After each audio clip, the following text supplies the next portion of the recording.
So, obviously, SC410 is here. We're gonna see how it goes. So, I was saying earlier... Oh, wow, I don't remember there being a pool table here. It's been a while since I've been to Hurston. So the patch launched alongside an update for NVIDIA, which I had a feeling it was going to cause issues, and it actually did. So if you're running the latest NVIDIA driver that just came out yesterday, you're probably going to get crashes to desktop with Star Citizen on Vulkan. It sounds like it's isolated to Vulkan. Apparently rolling back to the prior version works, because that makes sense, because I roll back. This is the version that they 410 tested with and whatnot. CIG is working on a hotfix, client and server-side hotfix for it. So we should probably see that. I think they're going to be doing a hotfix branch shortly. But, yeah, so... Smugglers worked for you. Good. And look at this. Actual decent frame rate in Lorville. So, it's still early. You know, we gotta wait for people to start leaving all their free reclaimers and ironclads laying around. Because we all have those for free. Because of Ship Showdown. But, for now, seems okay. It was actually okay for me last night until I crashed the desktop repeatedly. But I got pretty far before that was an issue. Yeah, Pyro, I don't know. I'm a sucker for having the latest. So I generally... I update pretty frequently. And usually don't have issues. But I kind of had a feeling this one in particular was going to be a problem, considering the patch went out the same day. So, whoa.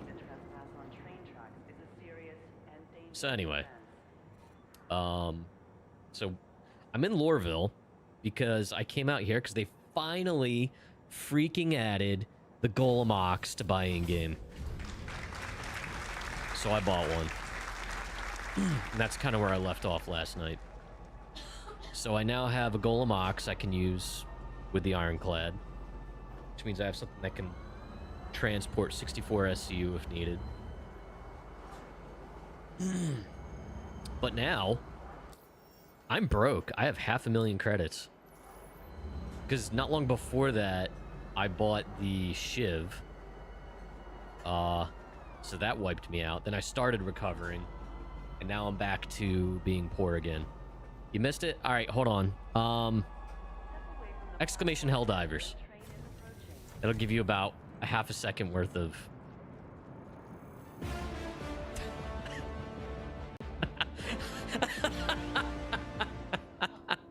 She can spam it too because she's a VIP. There, perfect. You got that all in before the music ended. Hello, Kitty. How are you? How's work? I'm assuming you're at work or working. I forget, you're remote, right? You work remote?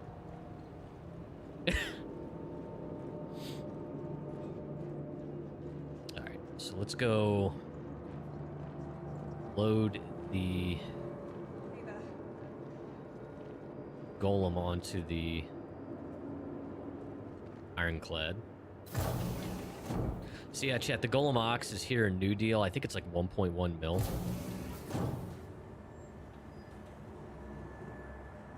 It's work's an absolute nightmare. In fact, your coworkers should thank God for oh, that you're remote.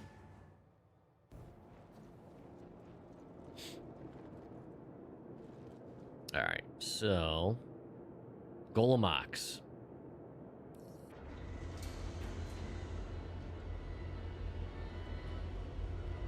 Pull this up, move it off to the side.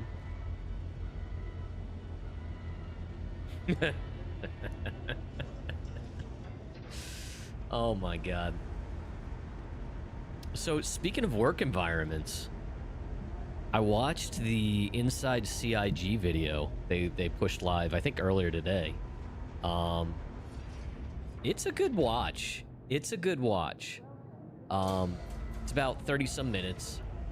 I hope they do more of this. I know it's probably additional headache for the devs to do this, but it seemed like they spread the load out across other people, like many people, including Chris. It was great to get seat time with Chris, because he has been an absolute ghost for the last year and a half, 2 years, as far as being community facing. So it was really cool seeing him. You know, I'll echo Kid Rack on our Discord. It is undoubtedly and obviously a corporate reaction to everything that's been happening recently with Star Citizen and CIG. However, I thought it was good, and I think it's good for both CIG and... Oh no. Oh, that was a delay. And it's good for CIG and the player base to have that connection and understanding on both sides of the fence. So I do hope we see more of it. You know, Star Citizen Live and whatnot is great, but it still feels a little too heavily produced. Oh man. Yeah, I think they're rolling the hotfix branch out right now. There's definitely some lag spikes going on. Oh, is there a letter from the chairman today too?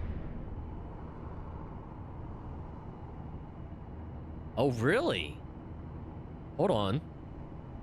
Yeah, let me park this.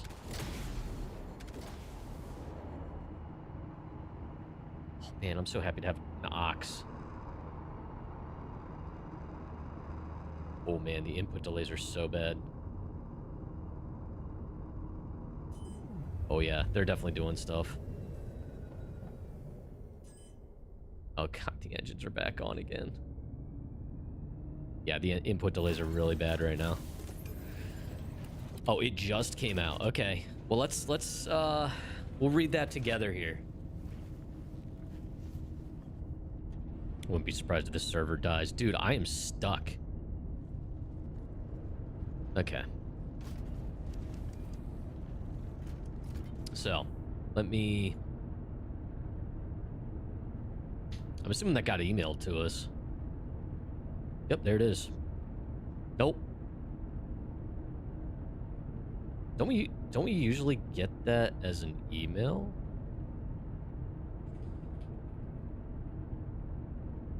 Letter from the chairman.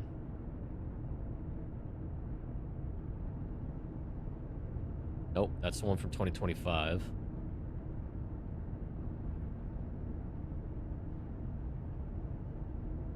Let's see here. Yeah, I didn't get an email yet.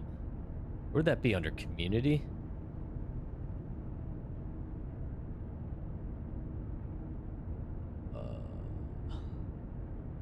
Oh, thank you. Here we go. All right, I'll share my screen here in a second, guys.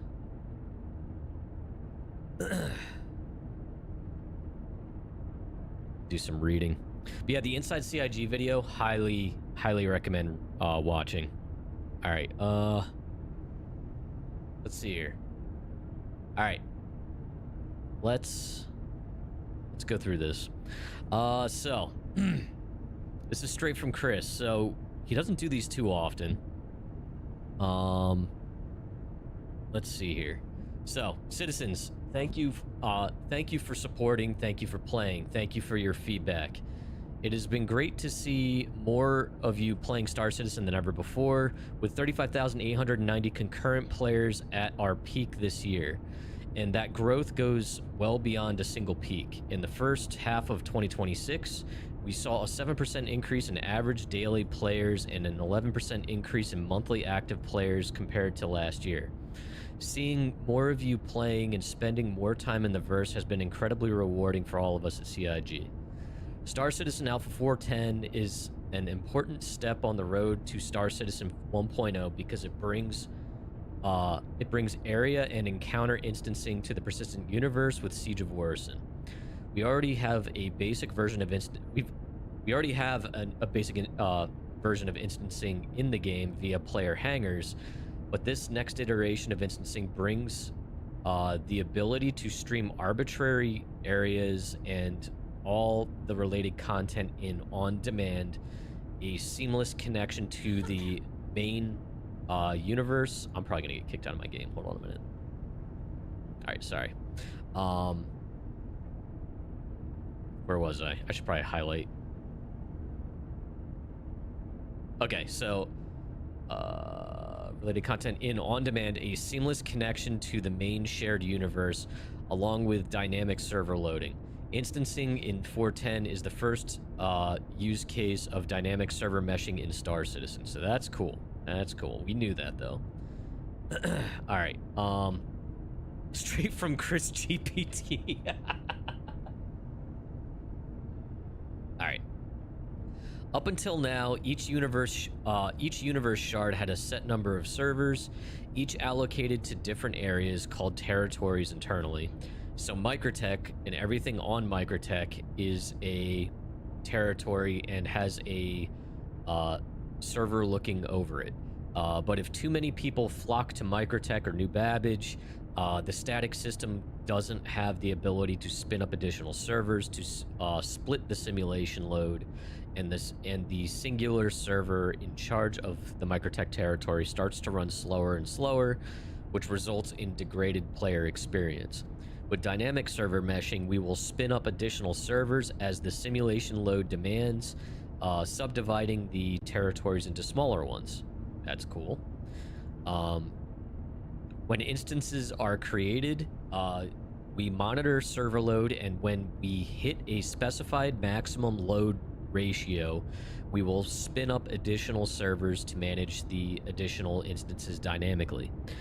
The networking team calls this quasi-dynamic server meshing, because we are not yet subdividing territories in the persistent universe, but it is the first case of spinning up and down servers dynamically based on the load and required us to create a lot of services that you need for full dynamic meshing in the persistent universe. Dude, Chris loves his wall of text sentences. That's how you can tell he's like super passionate about the project though. Like he's almost like a kid that rambles. Oh man. Anyway, while a lot of other MMOs have instancing, they don't have the specific kind of instancing we do, that needs to seamlessly interact with a fully dynamic meshed shared persistent universe, which upped the complexity level of the technology significantly, as is everything with SC, right? I am happy to report that with your help testing Siege of Orison, that instancing is finally performing well. It took us longer to get there than we thought, but like a lot of things in Star Citizen, it turned out to have more complexities and edge cases than we expected. As part of today's launch, we're sharing a video of the process of delivering 410, which I would recommend that you watch. Yes, I also recommend that too. Star Citizen has been made possible by all of your support over the years, and one of the key aspects that encouraged that support was how open we have been with development, sharing our failures and successes along the way. Let me just move my character again. Hold on. Boop. Okay. Over this year and last, I felt that we've been sharing the process of building Star Citizen less and less. Many of you backed for how open we were in development, and it's much easier to understand why things aren't always perfect when we share the processes and you can see the difficulties of achieving what is the most ambitious game in all of gaming. This video is the first step at getting back to going behind the scenes. Everyone at CIG is passionate about Star Citizen and doing nothing but the best work. Sharing more of our development is a great way to show that, so we're getting back to our roots. This is good. This is tentatively good. Let's keep this up. Let's keep the lines of communication open. You know, SCL and Inside Star Citizen are great, but at the end of the day, they're still pretty highly produced, right? And we really just want to get down into the meat and potatoes of everything, and you know, seeing them work at these things in the trenches helps. And again, getting Chris player facing more, I think builds more confidence.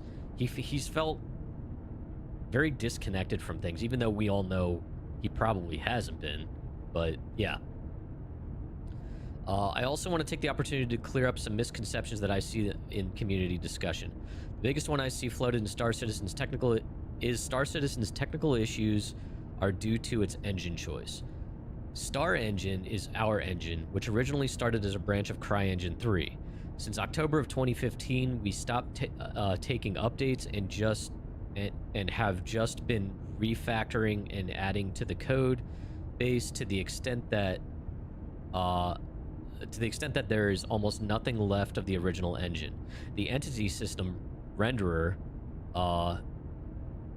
which has hardware-assisted ray tracing, global illumination now for Squadron 42, GPU particle system, DNA and facial recognition or animation system, audio system, UI system, network and replication systems, physics, and all of our gameplay systems are entirely new and bespoke to Star Citizen and Squadron.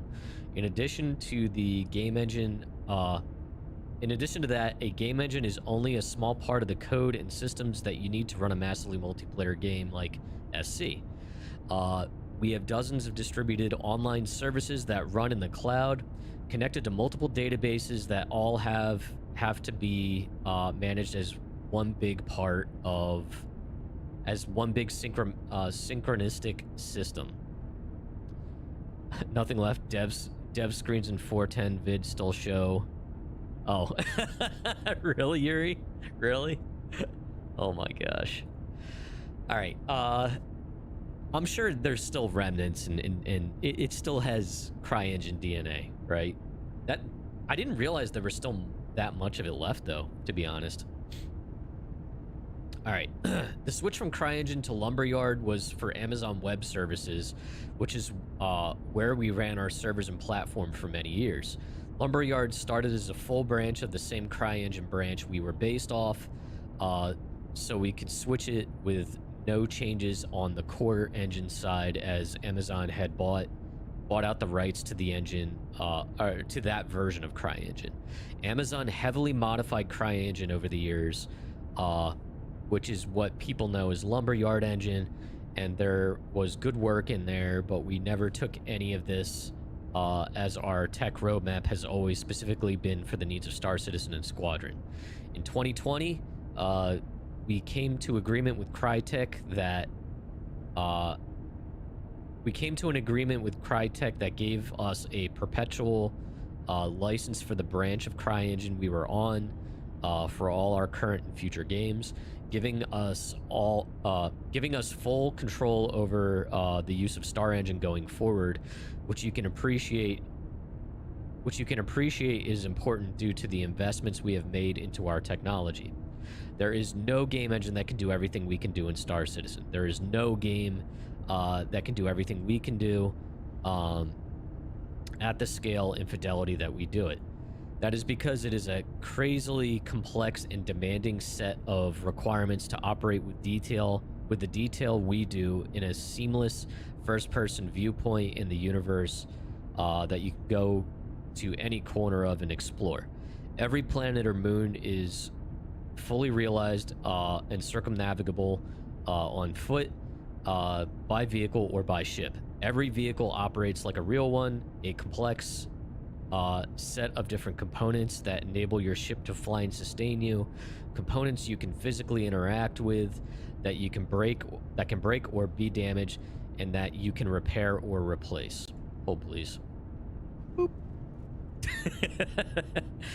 You can fluidly go from on foot into a ground vehicle, into a spaceship, take off, fly to a moon or spaceship, and you can or spaceship you can see from the ground, all while being able to fully move around the ship, which in some cases is the size of a whole game levels in most FPS games. Land, get out, explore. Okay, we all know this. All seamlessly with no loading screens or delays. All right, continuing on. Yeah, here we go. Building a tech stack that can deliver all of this crazy investment in both is a crazy investment in both time and money. To put the resources into perspective, our core tech group is 146 strong with 106 engineers. This is our engine, tools, and back-end team dedicated to building the technology we use. We are very lucky to be afforded the time and money to invest into creating technology that enables Star Engine. Most developers don't have the resources to do this, which is why you see people licensing Unreal or Unity, as well as building games with smaller scopes. There was a lot of headlines about Star Citizen passing the $1 billion raised threshold earlier this year, but the reality is building something like we are requires funding at this level. Rockstar, who are the main developer of GTA 6, had spent over $2 billion in staff and office costs in the UK from 2019 until the end of 2025. I know this because, like CIG, Rockstar has to publish financials on Companies House, and so their costs are public. This is not to criticize them at all. I love their games, and their ambition and commitment to gameplay, married to fidelity and scale, is awe-inducing. I am pointing this out because as it takes this kind of funding to build games and technology that do the things you haven't seen before. The second misconception I see around the second misconception I see thrown around is that Star Citizen has a skeleton crew and all the resources and money are being spent on Squadron 42. I want to clarify here. Outside of CTG, which is the core technology group, I guess it was, we have a further 611 staff in development across all our 4 studios. For the last couple of years, we've been split approximately 50-50 between Star Citizen and Squadron 42.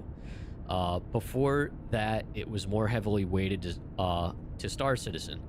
One of the reasons that Squadron has been taking the time it has is that we were always reassigning resources onto Star Citizen to get the patches out, which pushed back Squadron.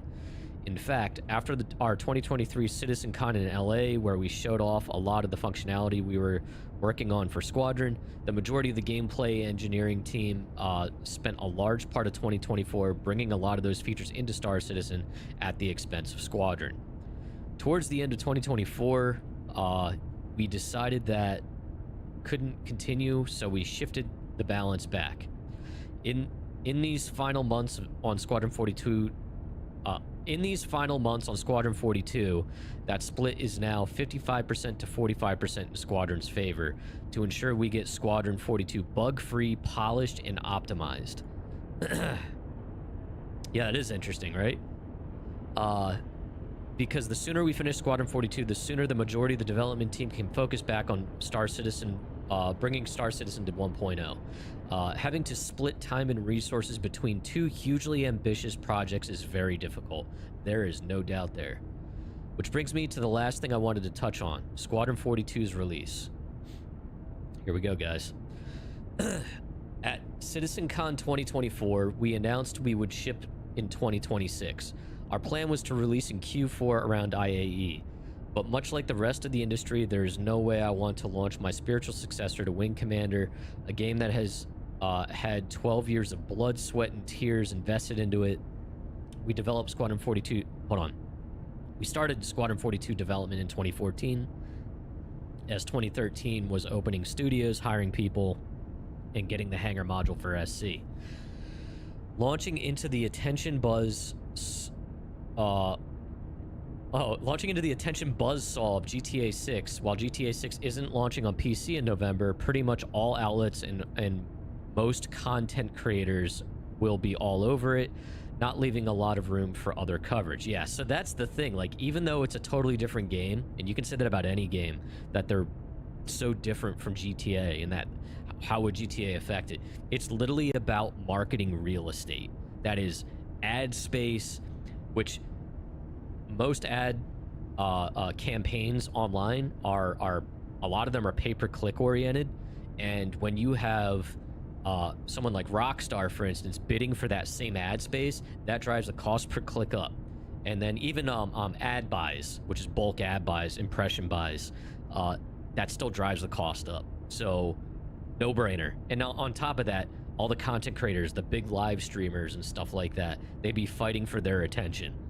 And so that's why it's always said, you know, that going up against a GTA launch is suicide. Marketing suicide. It would help if I got out and pushed. It might, Sid. All right. We have taken a lot. We have taken a look at the release windows at the start of 2027 and decided that Q2 provides a better time for Squadron's release. So Q2 2027, chat. We are allowing a small number of original backers and longtime Star Citizen content creators an opportunity to play Squadron this October 9th and 10th. We'll be making further announcements about our release plans during this time, and a specific release date shortly afterwards. This is exciting, guys.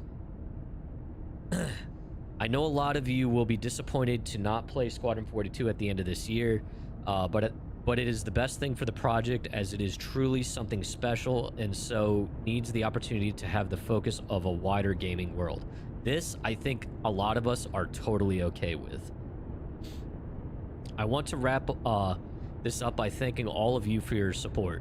I've seen a few people question why there wasn't a letter to the chairman at the $1 billion crowd-funded milestone, and honestly, I felt it... Hold on a minute. Boop. All right, but honestly, I felt it shouldn't be about making money, as Star Citizen and Squadron 42 are more than a financial headline. You can see from the voluntary financials we publish, we invest all the money we raise back into the development of these two games. But in reflection, I was looking at this wrong. The $1 billion is a testament and celebration of all of you, the backers and community members that have given me and CIG your faith and patience, that have stood by through thick and thin. All of you that have held the line. It is a testimony to the power of the collective to make something unprecedented happen. There is no publisher or private equity investor that would have the patience and willingness to invest in the long term like you have. Thank God. Keep private equity out of it. You have raised $1 billion to make something that could not exist otherwise. And for that, I'm incredibly lucky and humbled by. There are some amazing things ahead, but even right now, I feel that Star Citizen is special, and that is because of all of you. I hope you all enjoy Star Citizen Alpha 410, and I will see you all in the verse. All right. So, chat, if you missed the link to that and you want that, I'll post it in the... Oops. Here. It's there. And let me switch over to the game. I'll post it to the YouTube chat as well. We needed that a long time ago. Let's see here. Boom. There's a letter to the chairman. Check it out. But yeah, we needed that I don't know. I feel like we could have used that type of communication a while ago, but better late than never. Yes, that's my point, Pyro. Also, hi, Mayhem Maggie. So between this, that full article they posted, in conjunction with the new Inside CIG video, more of that. And I know they had to kind of wait to launch that, but I mean, some of it feels reactive. Oh, look. Okay, my thumbnail was right. I hope that glitch never goes away. I love it. Anyway, when I was making my YouTube thumbnail, I used my character not having a face, and I told Crofty, I was like, you know, I feel like that's a little dishonest because I feel like it's still, it's not an issue anymore. Dude, the input lag's really bad right now. I think they're, there we go. Anyway, let's see here.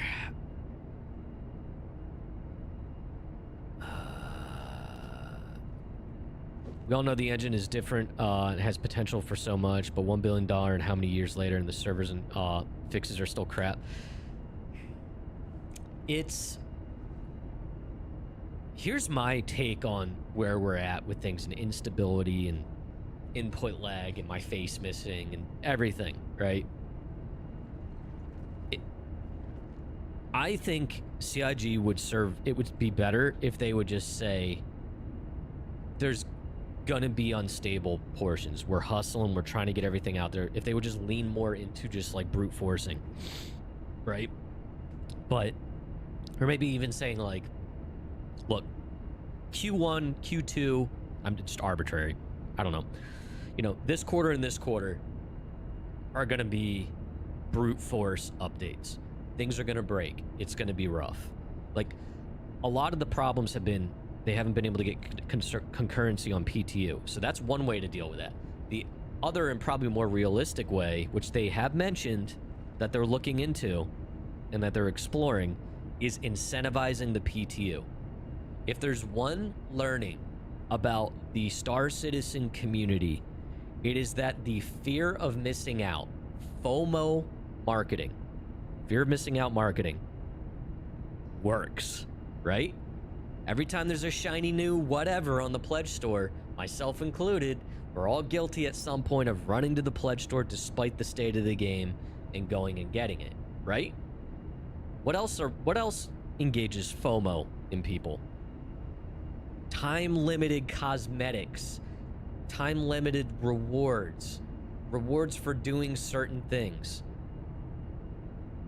Give us dopey little time-limited specific liveries for engaging in the PTU at certain times when they need the concurrency.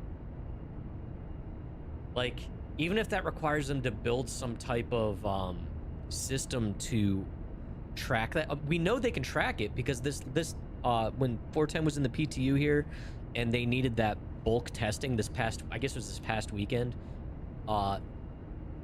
they said that they unlocked the Stingray for people to use on the PTU of people they knew already did X, Y, or Z on the PTU a certain amount of times.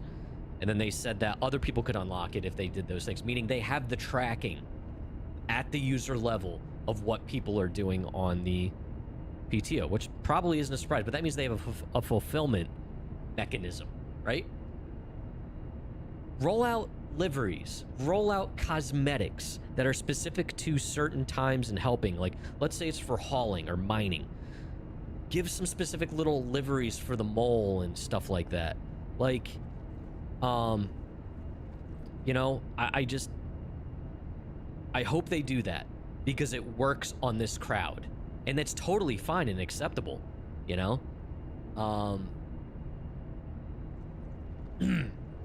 So, you know, I think if a lot of the historical problem has been things don't rear their ugly head until the servers are under pressure and they have a certain amount of people doing these things and just are brute forcing the testing, then you need to either get more people on the PTU or just get rid of the PTU and use the PU as the PTU. Those are the two options. You have people, you just have to get them to the right place, right? And so at the end of the day, most of what we do in the PU is pointless anyway. Like, case in point, it's Ship Showdown right now.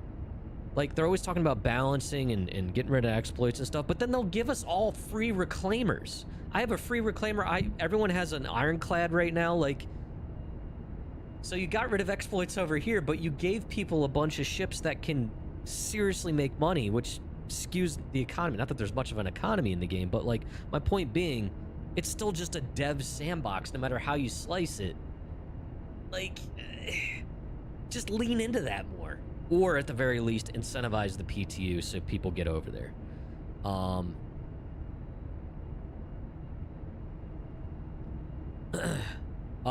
So you said Sea of Thieves Insider Program, that was under NDA for the longest time, and honestly, the Insider Program was a disaster. Is that what you're getting at, Yuri?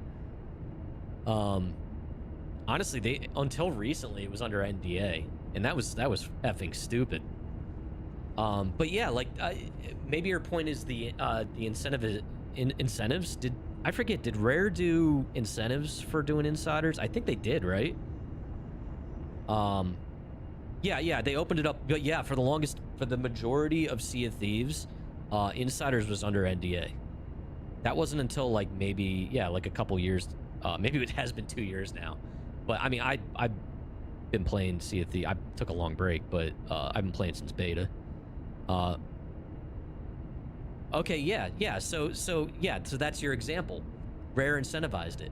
Didn't exactly work as well because of the NDA for the longest time, but especially once they lifted the NDA, you know, it got more butts in the seats over there. Let's see here. You're doing Siege of Orison? Nah, I'm staying the hell away from that for now. I do not trust the servers. How you doing, Cuddle Squid? But yeah, I mean, Mayhem Maggie, to your point, and even mine, you know, I'm being somewhat optimistic here, but hold on, Hopium, exclamate, Crofty, can you do the honors? Hold on, chat, I gotta get my dose here. Yeah. Oh yeah. Opium administered. Okay. All right. I'm back on track. Chat, hopefully that helped you too.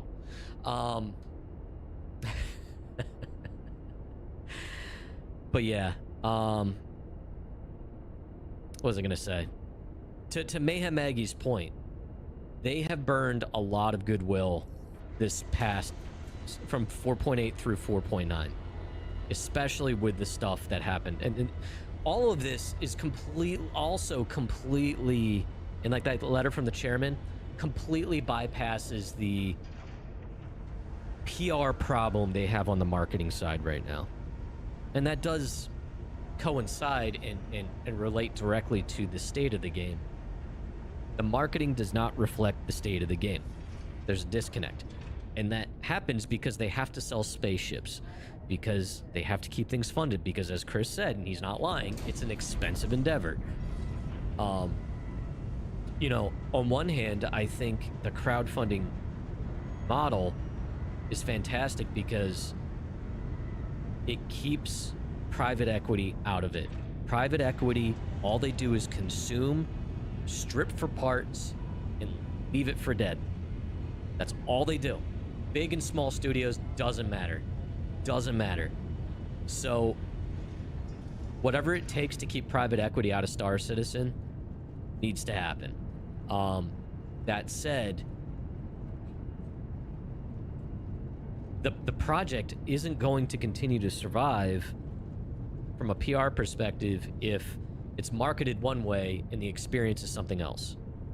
You know? Private equity ruins literally everything it touches. I am very passionate about that.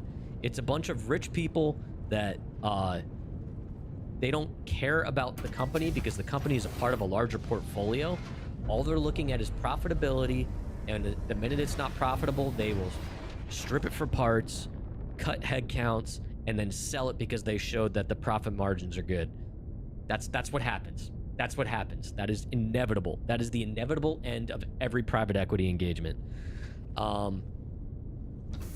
George Carlin, it's a big club and you ain't in it. Anyway, my point being, and this is why I'm passionate about it with Star Citizen, because Star Citizen is, like, I love indie games. It's debatable whether SC's an indie game. It is in the sense that it's crowdfunded and stuff, but it's very large. so I get why people say it's not too. But anyway, my point is, indie games and Star Citizen and stuff, Star Citizen is proving you can have a AAA or above experience, potentially, okay, without involving private equity and shareholders. I believe Enshrouded is still indie, yeah. So, and Enshrouded, they've been a good example. I mean, it's not as big as this operation. Like, again, the only other game that can compare in level of scope and team size and all that is Rockstar. But yeah, Enshrouded is a good example, you know, of where I have hope for video games. But yeah, anyway, I am very passionate about this stuff. You know, I've been very disappointed with the marketing lately. I think there needs to be a level of transparency about what was happening there with that live stream. I think there's a mixture of several things with the way that live stream went. I think there's more to the story than we'll ever hear, but I think we need to hear more of what happened there. I think we need some level setting and whatnot. I do think that the Inside CIG video is a good start. It feels reactionary, but you know what? That's fine. But yeah. Enshrouded did come out of the gate at the right place, right time. And they've been steadily... It just worked. Enshrouded worked out of the gate. You know, it needed additions. I'll say additions, but it had a really good start. And they've just been consistently updating it, and they're about to hit 1.0. Again, totally different type of game, different size and scope, and etc. But it's hopeful. It creates hope. But yeah, overall, yep, here we go again. Another second dose. All right. Hopium administered. You got to be careful about overdosing on hopium there, Crofty. So yeah, I mean, we'll see. I think we all want CIG to succeed with this stuff. But yeah, so Squadron 42. So let's recap. Squadron 42 tentatively Q2 2027. And again, what that says to me is there's gonna have to be a push, you know? And that letter, like, explicitly said, Squadron has been delayed multiple times because they've had to reroute people to work on Star Citizen. But what that also, if you read between the lines there, I think that's a way of them acknowledging they cannot launch Squadron. They cannot launch Squadron until Star Citizen is in better shape to accept the residual and make those Squadron 42 one-off customers into ongoing customers. And SC needs to be ready for that if CIG has any hope of continuing on long-term. Yeah, user, I mean, that's a good point. He's saying that it might be delayed again because of GTA on PC next year. But I don't think... If GTA were launching on PC in Q2, I think we would know about it already. All they need is that launch window and the window leading up to launch at Q2. Theoretically. Theoretically. I've launched exactly 0 video games. But, you know, regardless, they got to push the game out. So they can't wait forever. But regardless, I think there's obviously a big push to change how they do Star Citizen updates and whatnot. I think that's also them acknowledging that obviously SC will not be at 1.0 for Squadron's release, which means it still needs to be ready to accept players. Might. Yeah, all good, all good. Dude, I hate autocorrect too. I can't stand touch screen keyboards either. I miss cell phones, like just a flip phone. Dude, I was able to type so much faster with T9 Word. Anyway, I'm showing my age. All right, chat. I need to make some money. My dude is broke, which is good. It gives me goals. I think might hang out here in. Yeah, I think we're gonna hang out here in Stanton for now. I might actually go back to. Yeah, I'm gonna go back to Area 18. Is there anything I can take here? Or Stellar. There it is. And do some runs between Baijini and Riker with the Ox. Just to make some quick cash. Let's see here. Anything going to Baijini?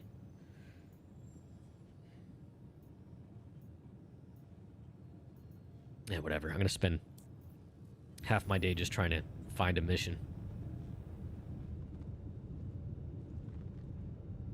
A milestone-esque pixel? I mean, like a Google pixel? What's a milestone?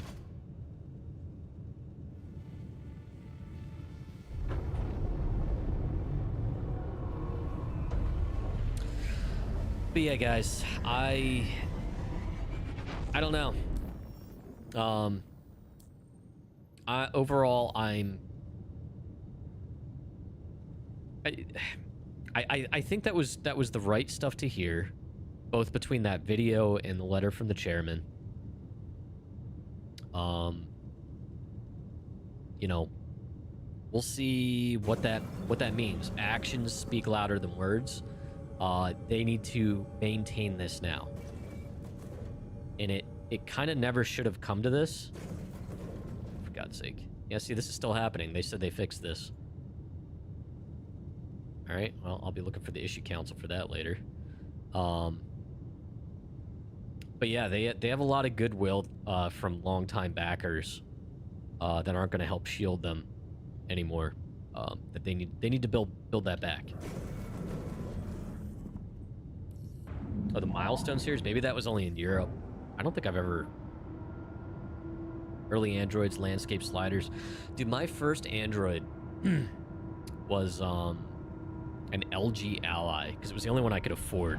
But it had the fold-down physical keyboard, like the slider. Dude, I miss that.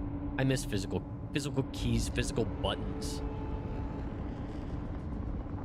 It was like a full QWERTY keyboard.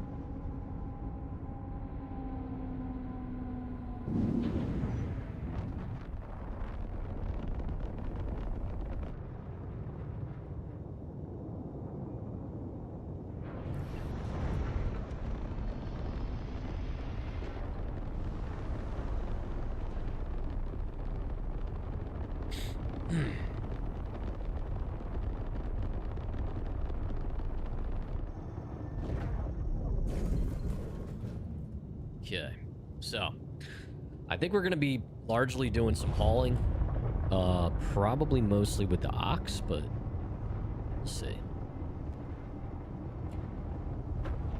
I think what I'm gonna do is I'm gonna go park this at Area 18, take the Ox out. I'm also gonna test Alt F4ing out and see if it puts me back on the same shard.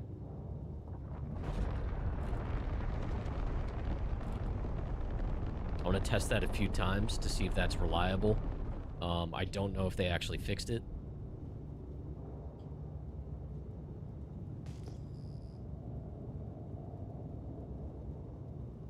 Oh, it was actually mostly in the US.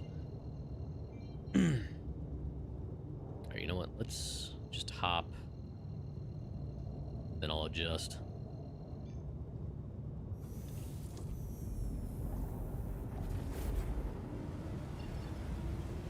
Oh, so the top tractor on the normal ironclad's been broke? I have the Assault.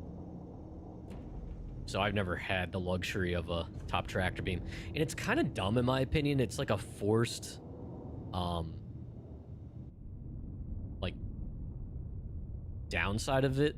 Like, that doesn't make much sense because the rail is literally there. Isn't that the tractor beam rail right there? Isn't that the rail on the normal one? Right there? Like, it's literally there.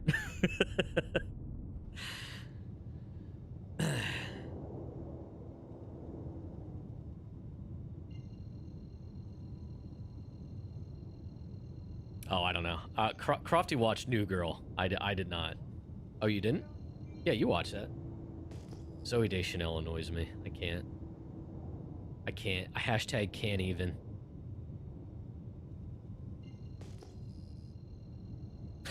I don't know why she annoys me. She just does. And this is coming from the guy that I have willingly watched Gilmore Girls more than Crofty has. That shows a guilty pleasure.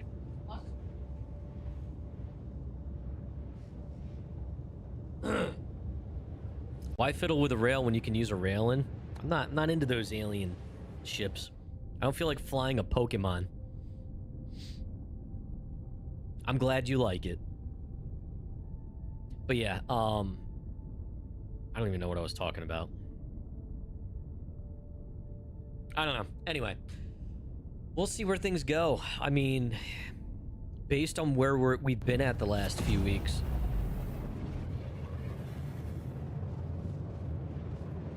Oh, that must have been a server boundary. I thought I was getting pulled out.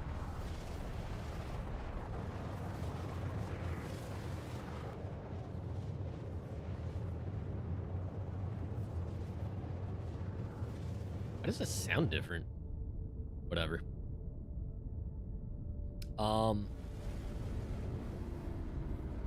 Yeah, am I slowing down? I guess I am slowing down. I don't know. I based on what's been going on recently, right? I guess this is the best stuff that could have happened right now. So we'll see how it goes. Drew, how you doing, man? 0. Actually, I rolled back to the previous driver, and I'm using Vulcan. It's been fine so far. Yeah, so Chad, I would recommend if you're on using a NVIDIA GPU, do not use the latest GPU driver yet. 410 has an issue with crashing to desktop. The two workarounds are either use D3D, or instead of Vulkan, or just roll back to the prior driver, which is what I did. CIG is working on a fix for a hotfix branch for client and server side. So that's where we're at. But the previous driver seems to work fine. That was, unfortunately, I don't think that was too much of CIG's fault. That was just bad timing. It literally launched the day of the patch.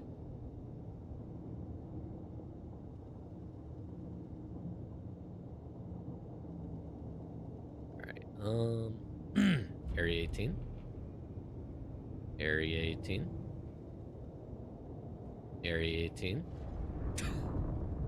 I really don't want to set her out.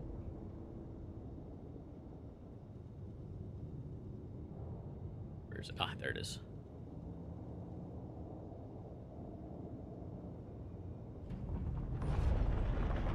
All right, so here's what we're going to do. We're going to go land in our home hangar, which... Here's the things that don't make sense to me with CIG. An example.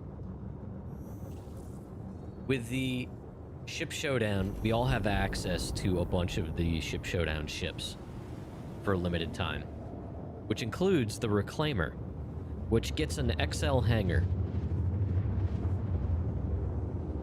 Which means literally everybody has the same size hangar. Which also means it creates even more of a logjam when trying to take off from busy spaceports like Area 18, so the hangar instancing is even worse because everybody has the same size hangar. Those are the types of oversights that are just like, oh my god.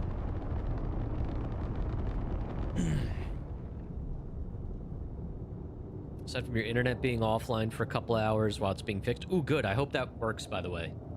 I hope that works out. Yeah, so Dolly Parton, Tim Curry, and now Peter Cullen. It's always 3. It is always 3. I gotta remember to put an issue council in. I still have this white crosshair marker issue with the ironclad. I think if I sit in the command center, the ops seat, it fixes it in the command module. But I'm too lazy to do that.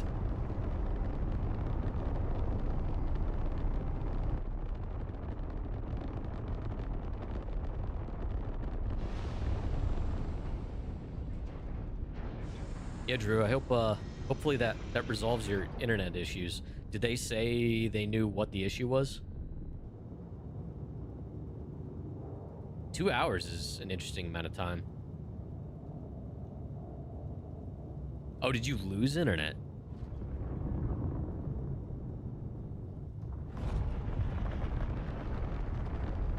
And that, or is it because they came out to address your other issues?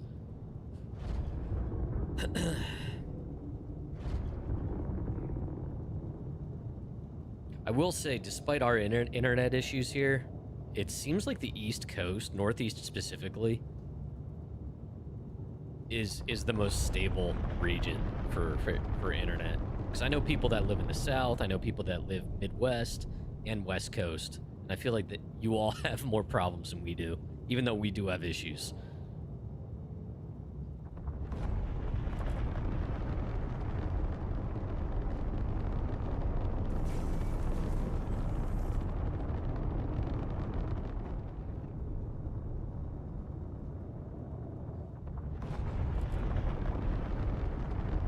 I feel like this thing's gotten slower in ammo.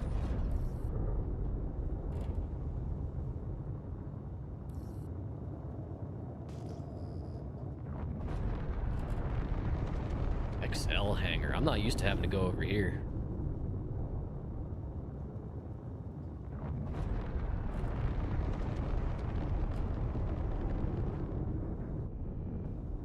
There's a Star U Pokemon.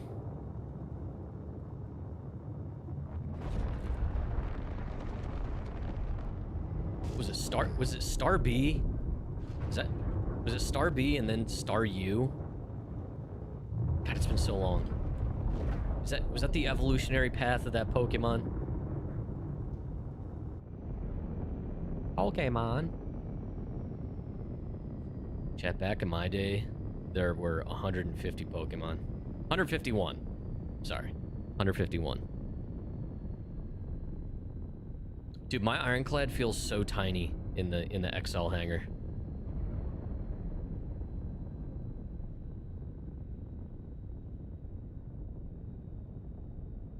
All right, so here's what we're gonna do. We're gonna park this, store it.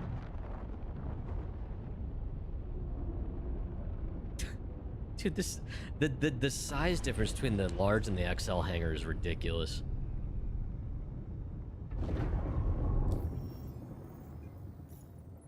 All right. That.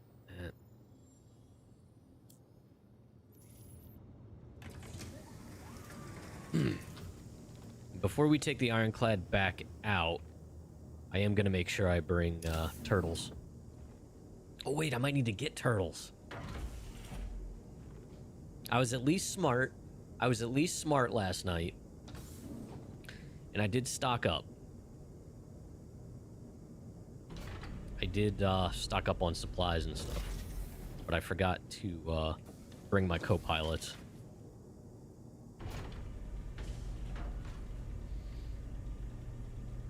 I'm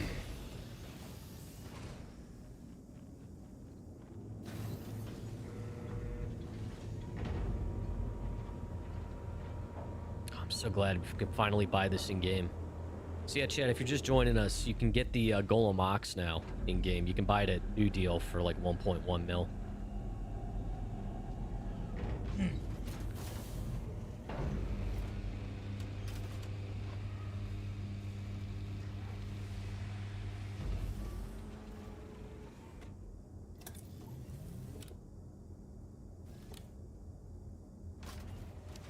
All right.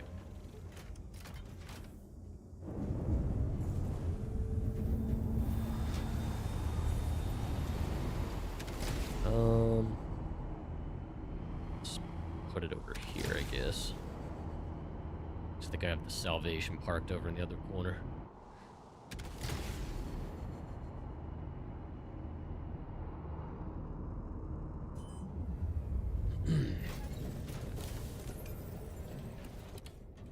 Alright, so I think this thing is 64 SCU. But it'll make... I really just got to brute force some credits right now, so I'm going to do some back-to-back hauling between Riker and Baijini for a bit.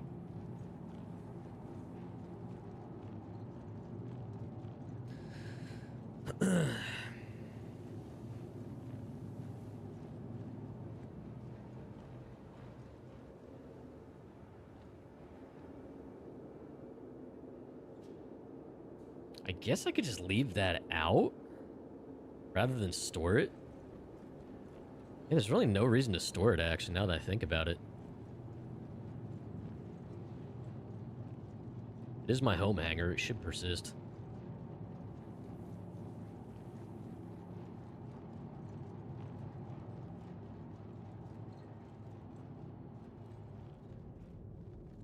Alright, so let's move this over to the freight elevator.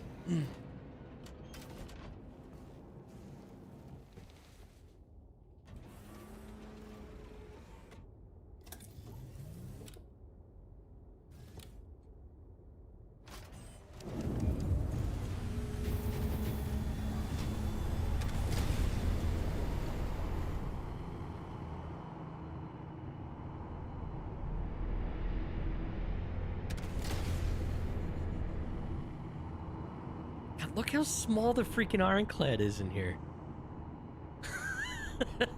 That really shows how much bigger things like the Idris are.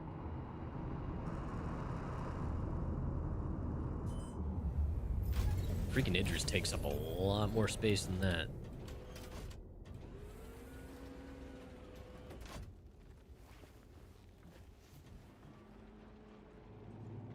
I feel like they need a hangar that's like in between these sizes.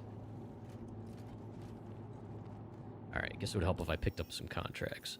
So, planetary. We want...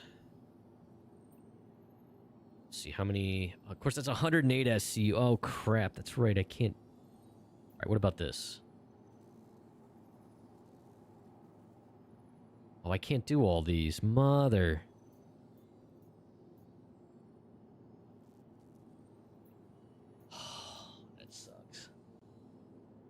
Baijini. Direct back to Riker. Okay, so what I'm going to do is... We'll split this one in half.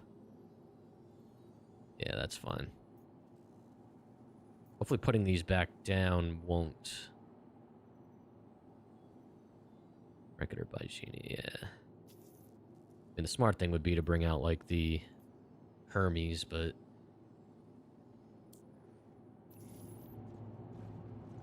Yeah, with the Hermes, I'm able to, like, stack these. Like, more than one contract back and forth.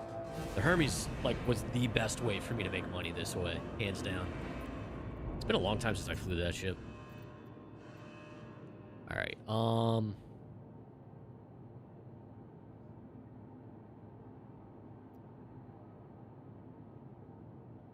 let's do 8 of these. That should be exactly 64, yeah. And we'll do... Should be able to do the rest the next run up.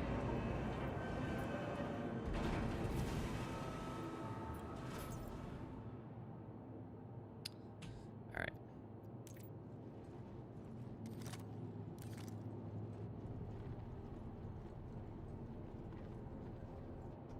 Oh, oh, okay.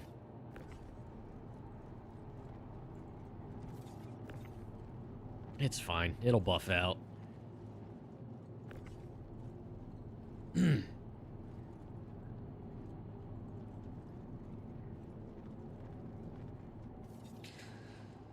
So yeah, chat, hopefully 410 behaves over time here.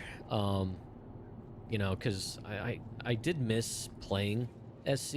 I know I played it a lot during drops. Be nice to have it to keep playing once or twice a week on stream.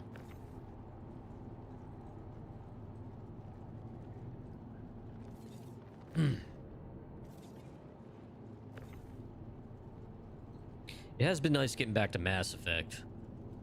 The Renegon run. Which feels very unnatural, by the way. I'm so used to doing that Paragon. Doing mostly Renegade actions. It feels very uncharacteristic.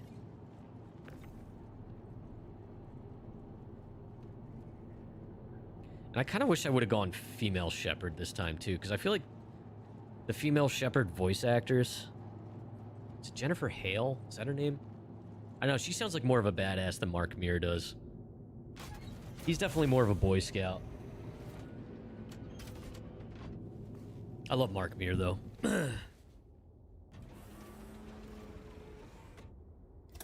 Sorry, chat, I'm just keeping an eye out. See if this damn...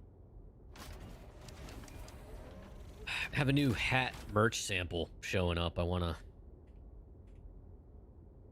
hopefully use today. Wear today.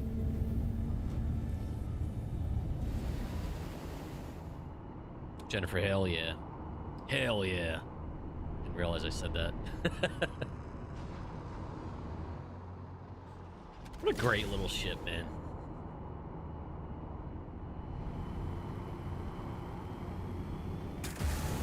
Small, but pretty impressive of what it can take, what it can haul.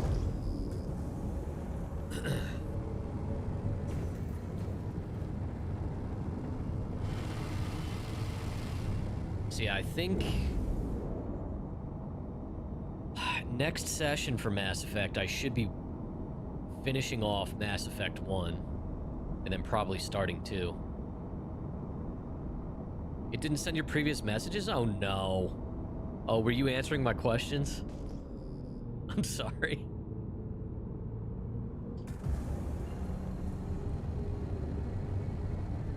The nice thing is, everybody is in Crusader right now.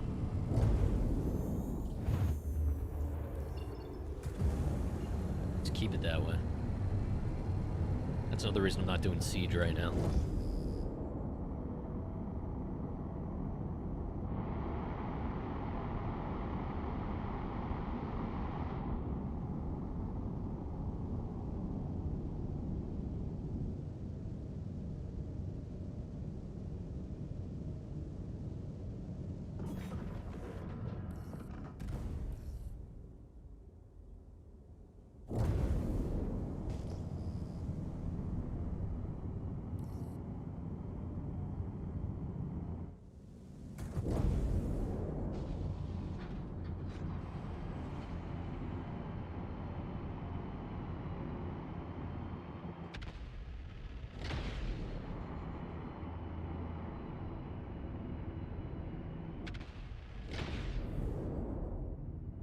Okay.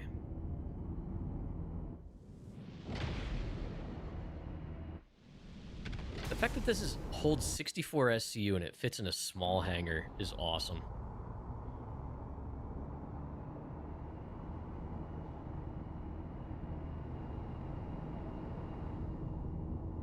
Okay.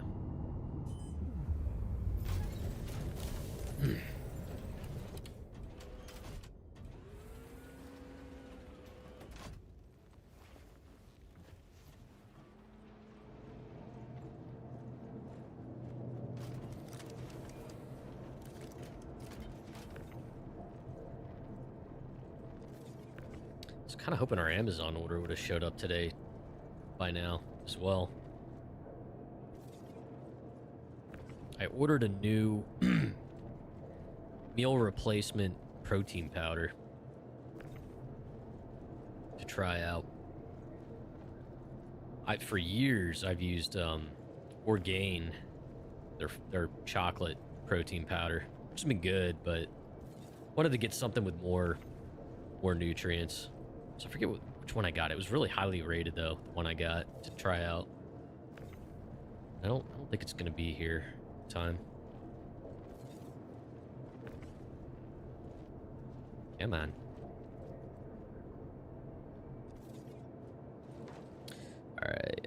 Too long, didn't read.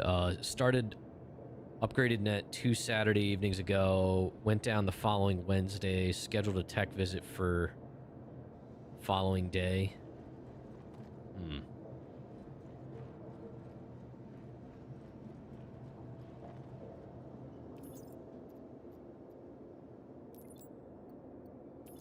That's the first batch. Before we bring this back up, let me pick up some stuff going the other way. All right, let's see here. R-Corp. You know what? Let's do the little guys, the 50Ks. Are they still here? Yes, they are. There's 11.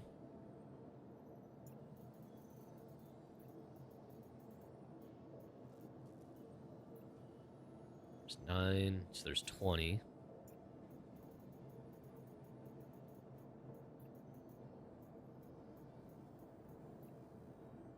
$26.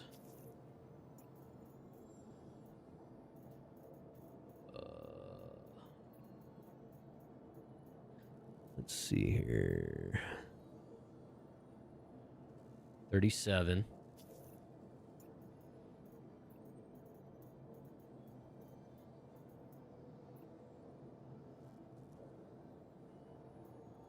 $47. Oh, yep, there it is.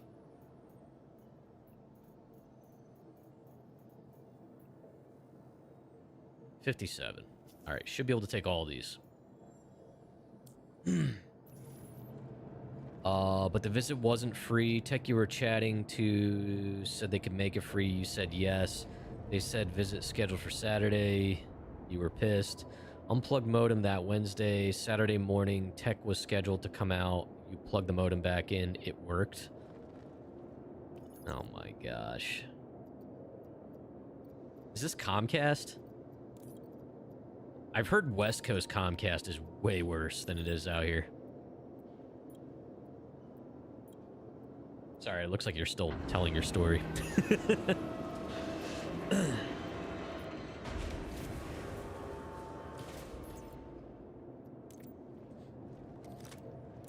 Oh my god.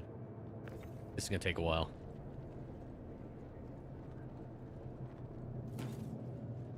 Alright, is that all the way up? It is.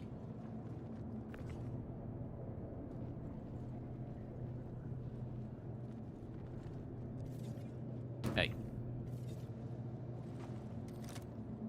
It's the handheld one. I think I'm close enough. It's faster. Well, they're both technically handheld.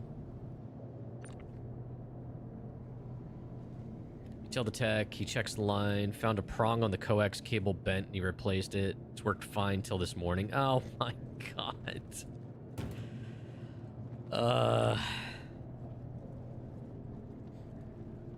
Is your modem on the home run line in your apartment? Like, is it...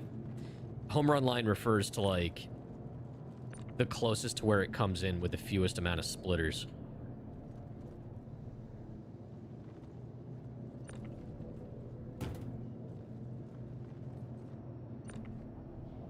Xfinity. Yeah, it's just... Now, Comcast is from out here. They're based in Philly. Oh, God, are you kidding me? Okay, I guess I can't put anything on that one square.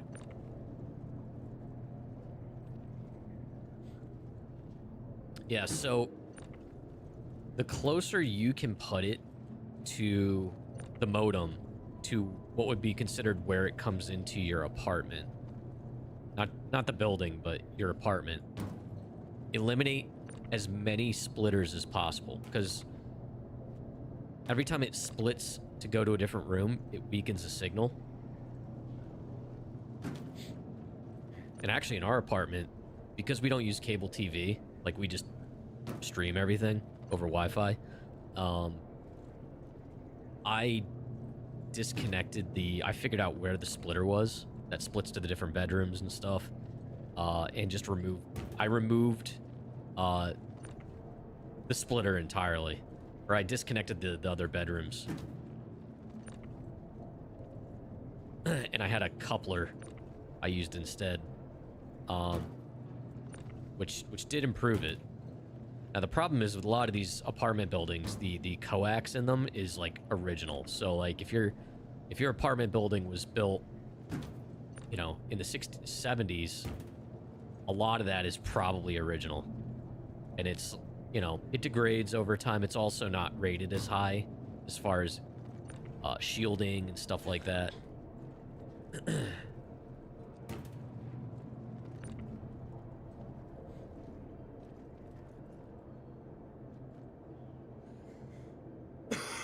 Okay, so it's basically the home run line then.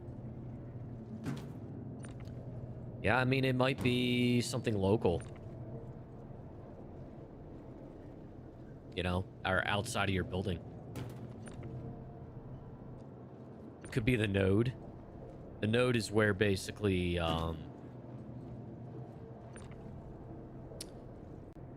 even though it's cable, they have a fiber line that comes down your street, and then that goes into a node, and the node splits. My understanding is the node split is where it splits to different coax cables going to different buildings and whatnot. We had that issue where the node was bad.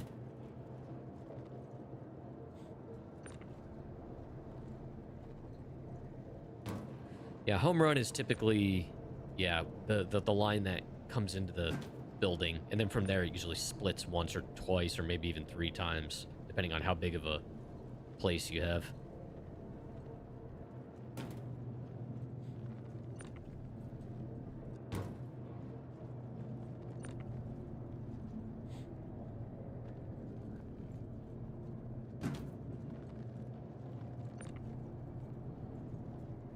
Yeah, every time you have a splitter, it's an avenue for degraded signal. And some splitters are higher quality than others, but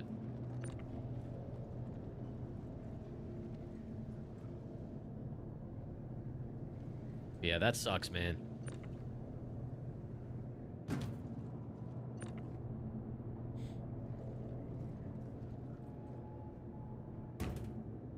They oversell the node? What do you mean?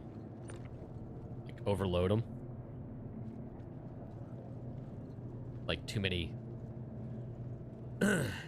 connections? Yeah, Drew, it really does suck. Like, so we're in an apartment complex after we sold our house a few years ago. The house we had Verizon Fios, which was awesome. Moved here, and literally the only 2 options we have are 2 cable companies. Fiber stops. There's a house behind this wall. There's a big, expensive colonial house. That is the last house on this street that has Fios. The fiber line stops with them, so our apartment complex doesn't have it. Some more capacity than they have. Yup.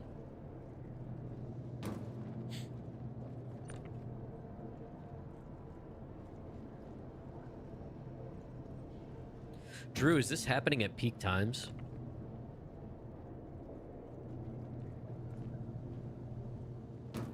Like, when everyone's home? I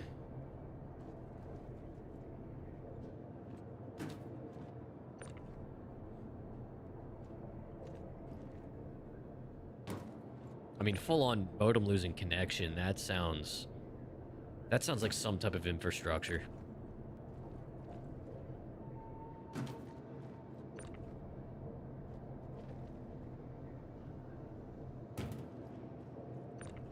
I gotta offload all this when I get there.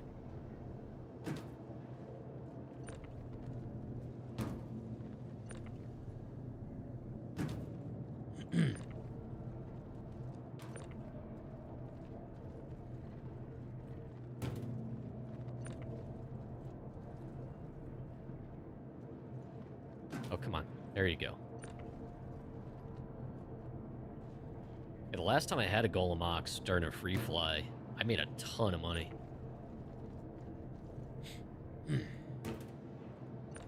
Yeah, I really gotta replenish the coffers here.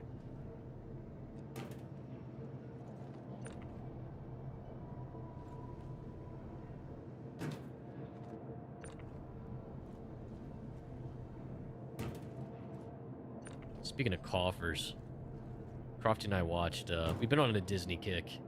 We're watching old Disney movies. We watched, the old Robin Hood animated movie. What a good movie that was. And boy, do some of those themes resonate now.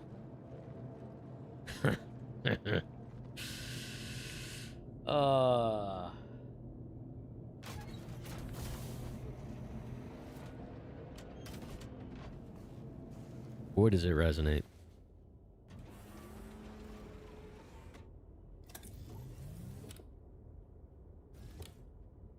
Dude, this tracking on this package hasn't updated in 2 days. Hope it didn't get lost.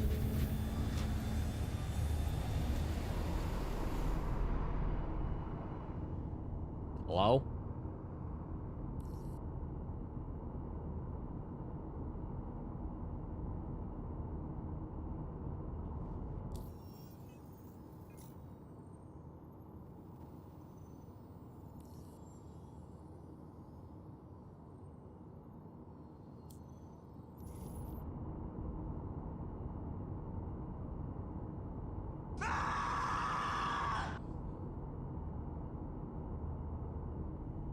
I was a little worried.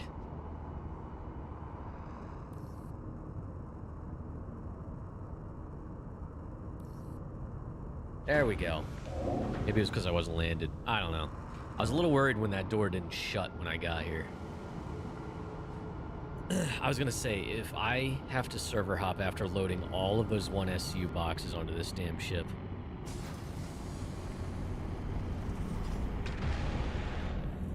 Oh, you know what I didn't do, chat?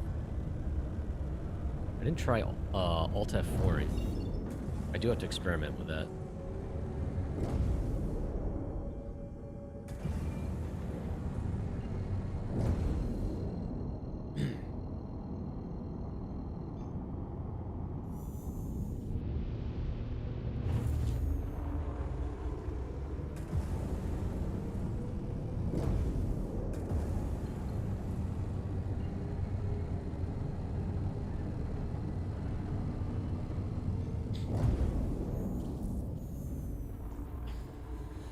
Oh my gosh.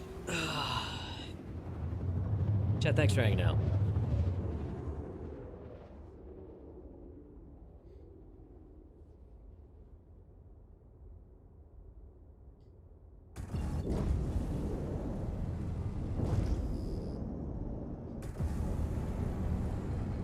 Today's ship showdown is between the Corsair and the Clipper. I like the Corsair better than the Clipper.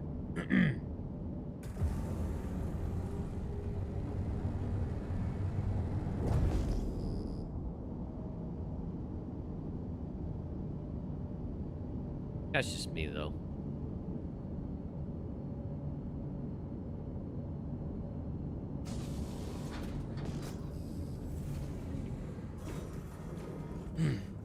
Oh, thanks, user. I appreciate that.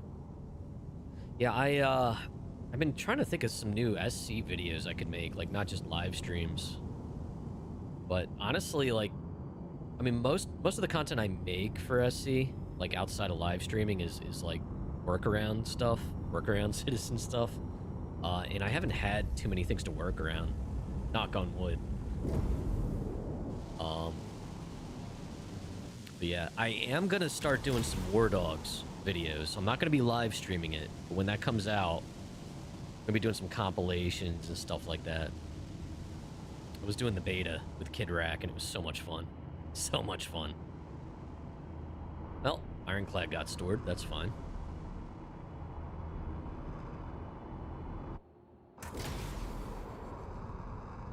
Whoa, whoa, whoa, whoa, whoa, whoa. Oh. You know what? This thing feels more laden. Interesting.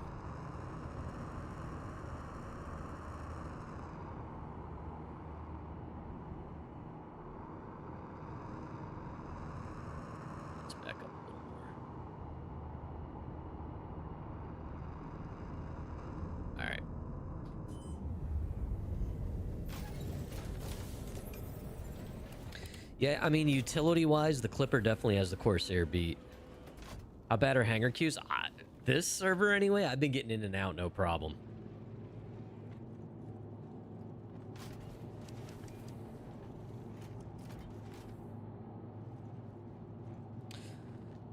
Let's see here. You're unable to belong in the... Oh, bedlog, you mean? I actually haven't tried bedlogging yet in 410. I haven't tried. Oops.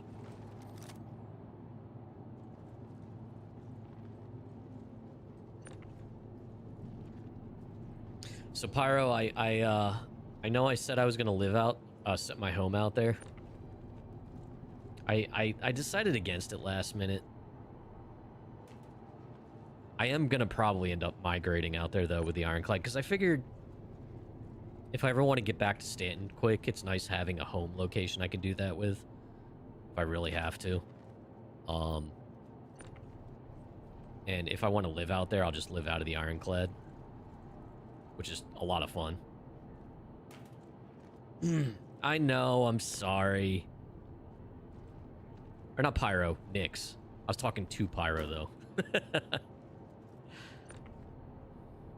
There isn't enough reason to live out in Pyro, in my opinion. Not yet. If there was reason to out there, I probably would. It'd be honestly, wouldn't be much different than Nyx, in my opinion.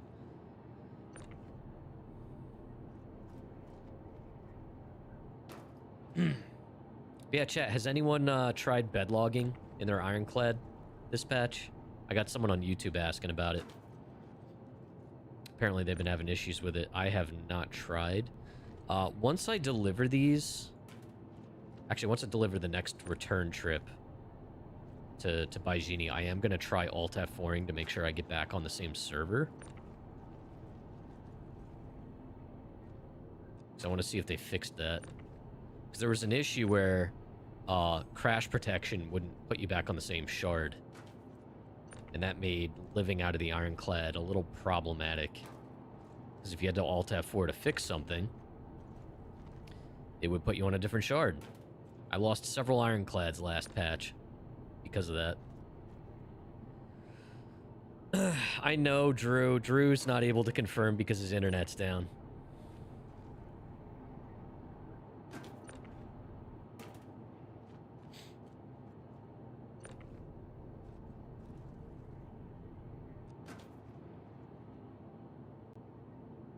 Oh, you can bedlog from a crew bed. I never thought about... I forgot about the crew beds, to be honest. I haven't been in that part of my Ironclad in 2 patches.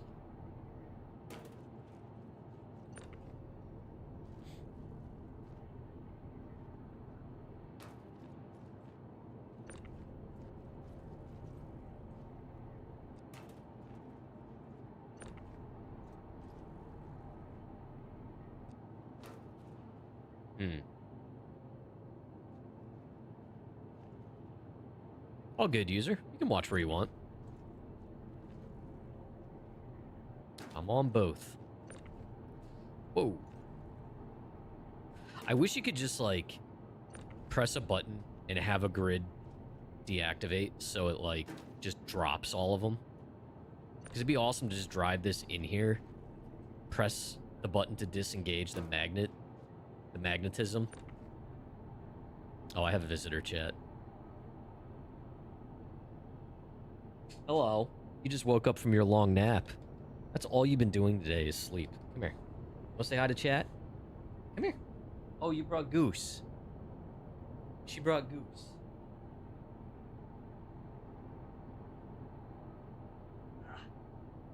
Just out of my reach. This is her Goose. Her grandma got it for her. Hello, Yola. She loves Goose.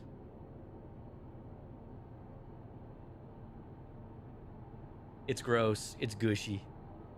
She loves it. Hi, baby. Daddy's doing virtual work. There. What you got? Googie Goose. Where's Goose? She's playing.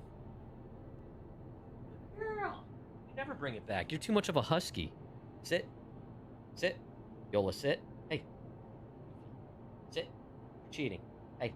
See, this is how you know she's a husky. She doesn't listen. Sit. Sit. Good girl. Ready? Okay. Also how you know she's a husky. They don't fetch.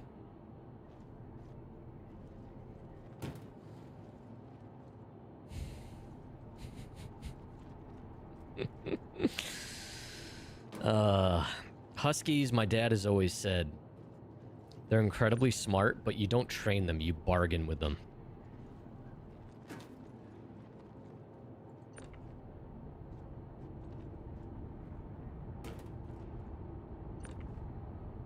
You want something that'll fetch, get yourself a border collie.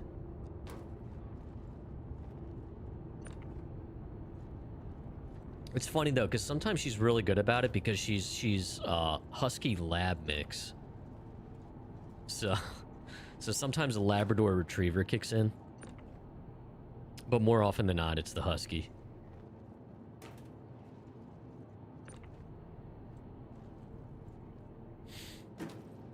Yeah, so what we'll do is we'll get this delivered. Oh yeah, there's definitely a input lag going on. Q2? I'm not mad. I'm not mad at all.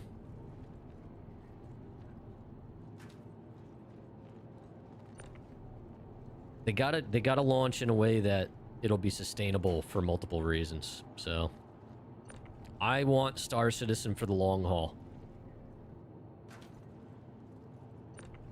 I'm excited for Squadron, but like,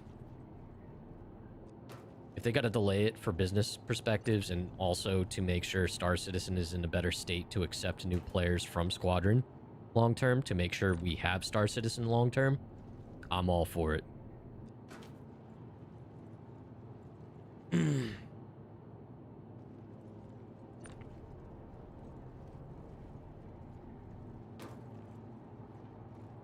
So Drew, oh, you weren't here earlier. There's a letter from the chairman.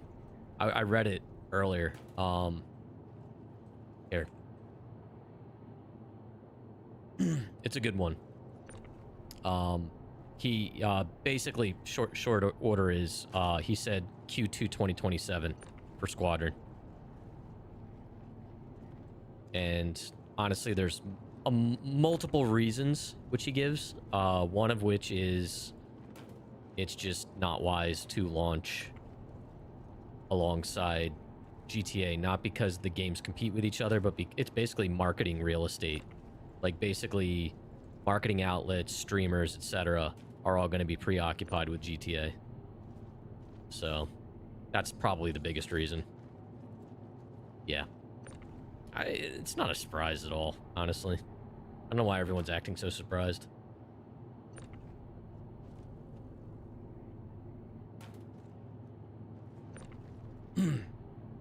But it was transparency, which is good. Let's keep that transparency going. It's a really good letter from the chairman, chat. I do recommend reading it.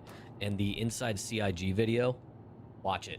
It's linked in that letter from the chairman. That is a new series that they're going to be doing, supposedly. I thought it was good. It's about a 35-minute video. I watched it this morning. I thought it was good. It felt like a bit of a breath of fresh air.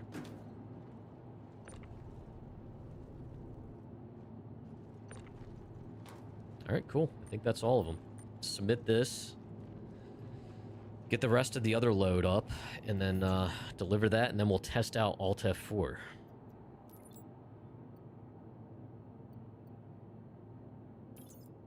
Money, money, money. Bot, how you doing, man? Bot, did you ever get out of your super heavy armor? Speaking of examples of reasons of why things are delayed,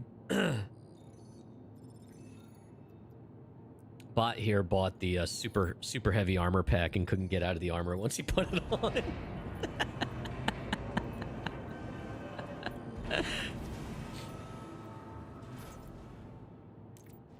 You know what that's called? That's called commitment. Commitment to the new lifestyle.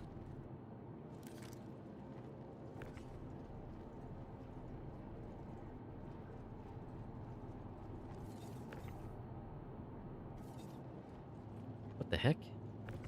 Is that part of the grid busted now? Oh my god, please. This freaking game. A bunch of this thing's grid is messed up. Honestly, I should just reclaim it. That's what I should do. Yeah, I should just reclaim it. It's stock anyway. So let's do that real quick. We move this. Oh, you know what? I can just do this with this. Any other time. Oh, it's because the shields are on.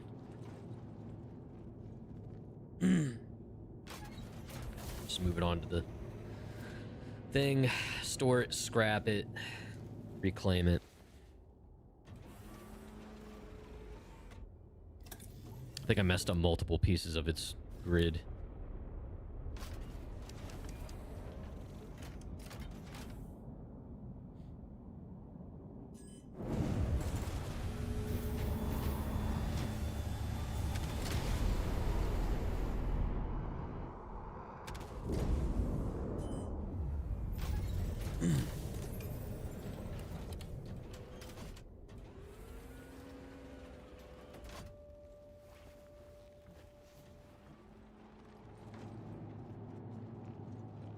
I don't know how you guys do this with the XL hangers.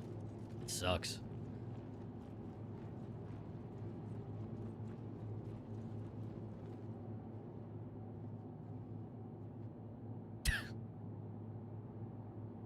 All right. Store.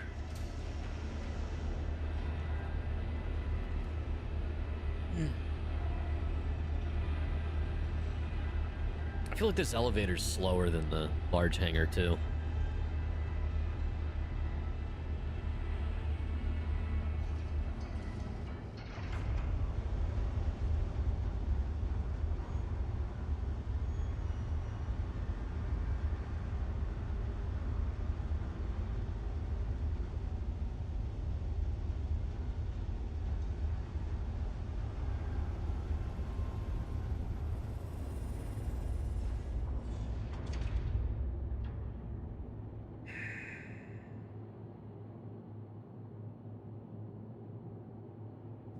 Chad, I can't stand politics. I'm not gonna get into it, but I'm just gonna leave that there. I can't stand it.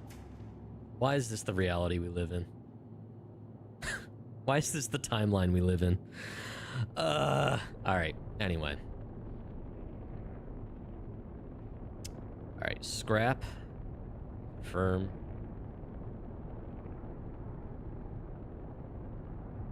Claim.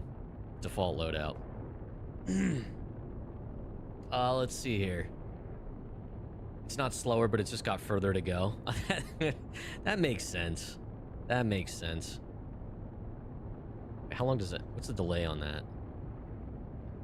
Oh, there it is. All right, let's bring it up.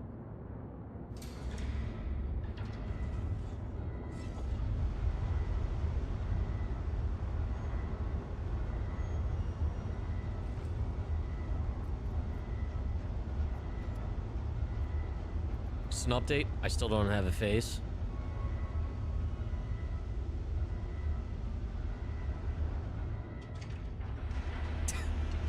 Hey, chat.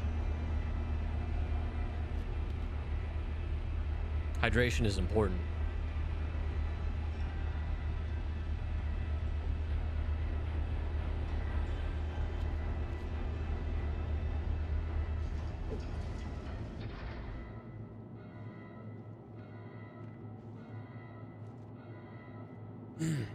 Best glitch in the game.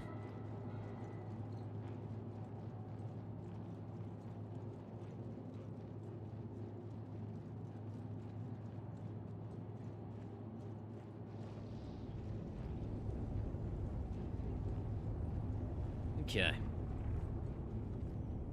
Hopefully this one's not busted. Still getting used to items and inventory being visible again? What do you mean? Like the thumbnails, the tiles?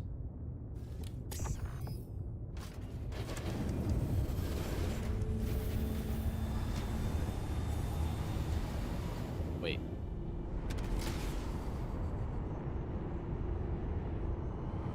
Oh, so like the ones in the loot boxes and stuff in bunkers and ASD facilities, you can actually see what the hell they are now? Oh my god, this is...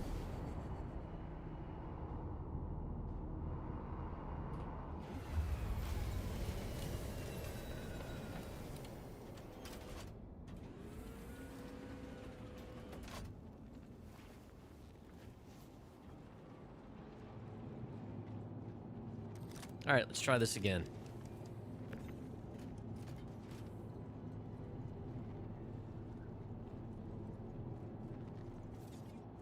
Go. That fixed it. Until I break it again.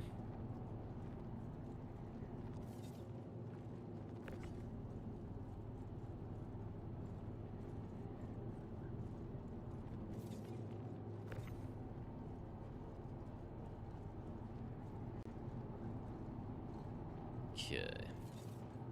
Does anyone know if the hotfix branch launched yet?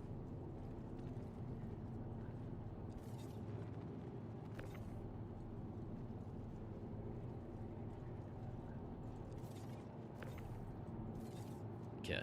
Let's get up to Baijini, drop this off, and then I'm gonna test out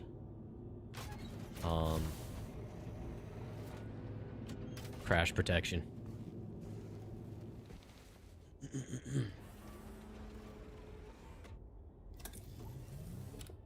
Hotfix is not out yet? Okay.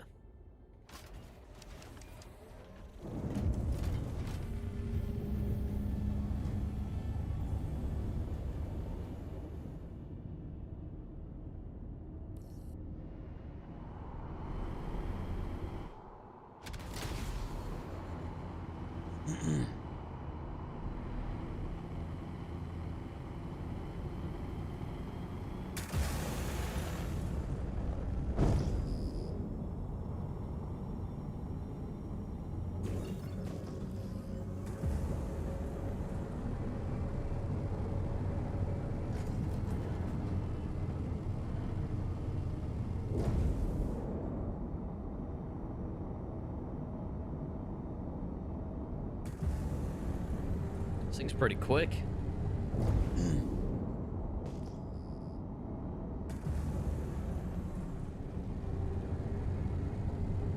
Then again, I'm so used to just flying the Ironclad.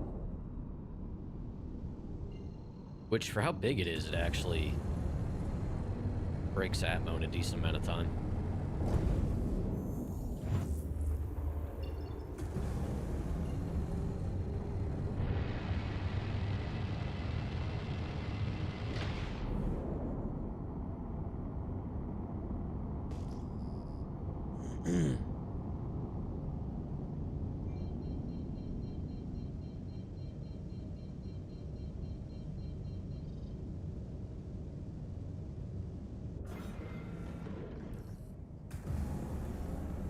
See someone named Rum Keg over there.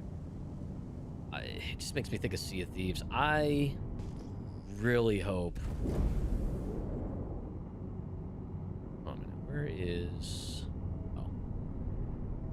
I really hope Rare follows through with what they said they're going to do with removing diving from most of adventure mode. Because I genuinely miss Sea of Thieves. And, like, the organic encounters and stuff like that. That's another game I will probably mix in if they do that properly.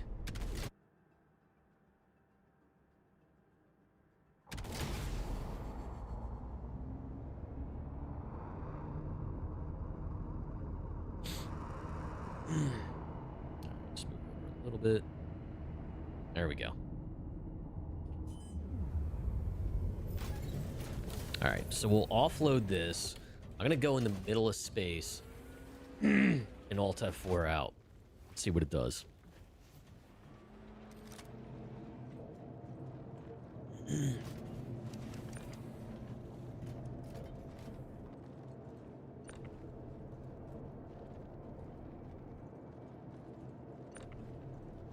See, that's interesting. The hangar doors are not shutting here.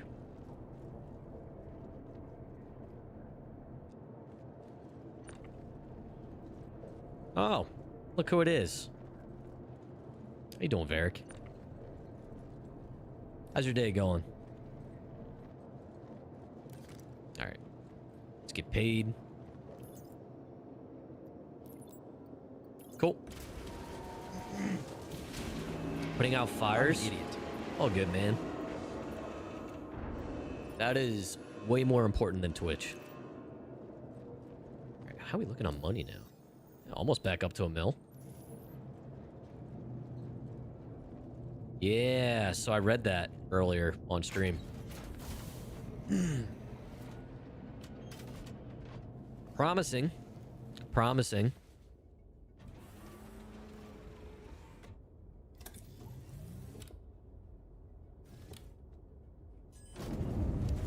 I gotta let it digest again, you know? Oh, time that well. All right, we're gonna go jump in the middle of nowhere.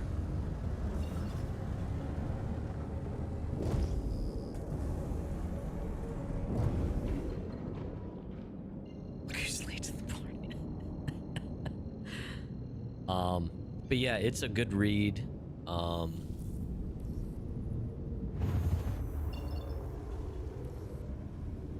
Let's keep it up, is what I'll say. Let's keep it up. Between that and the Inside CIG, it was really good. I think Chris has to be a little more hands-on with the community than he has been in the last year and a half. All right. So, we're going to test crash protection. Because I got nothing to lose right here. So, Alt F4.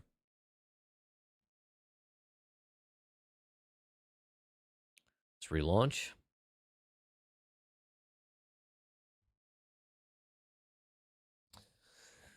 We're going to test crash protection because that was the most problematic issue in 4.9 for me.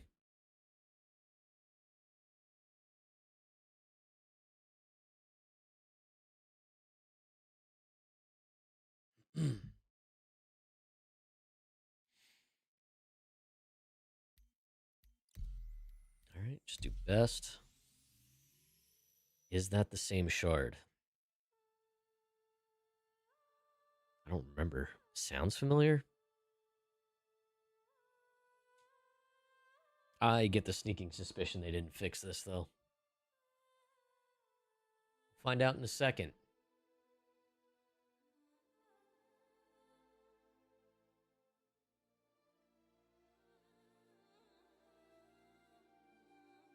That's gonna really suck if Alt F4ing dumps you out in another shard.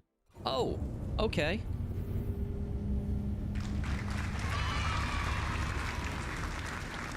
It worked. Okay. So my initial test of it worked. Let's do this. Let's go in a direction that we know will cross some type of server boundary. Let's just like go this direction for a while.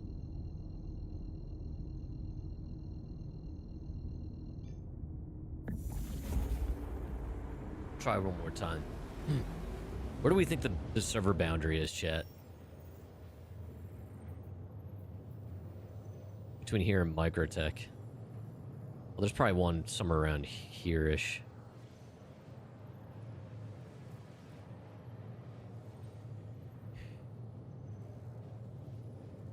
Because we're going to cross right by Hurston.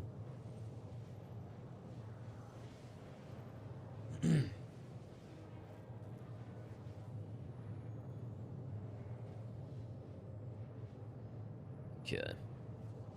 Yeah, doing some science here, chat. Gonna see how trustworthy things are right now. Of course, I realized the whole map is moving, so where I put my cursor is not where it was. Or it's been moving with the map. Or with the ship, rather, on the map. Let's get to about here-ish.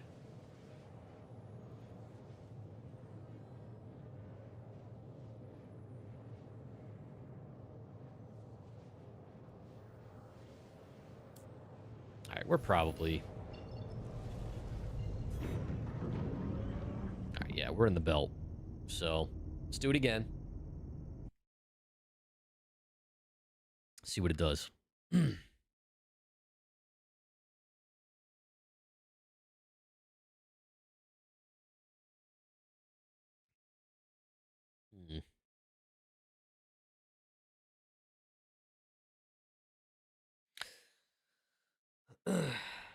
So yeah, I don't know, man. I mean the squadron date in the letter for the chairman wasn't even the most important part for me. I think just the transparency and having Chris involved more was more meaningful.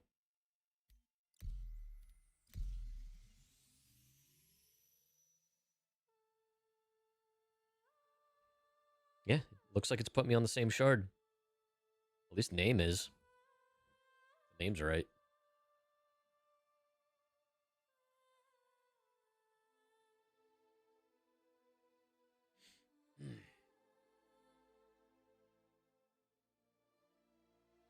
Just make sure this is where we need it to be.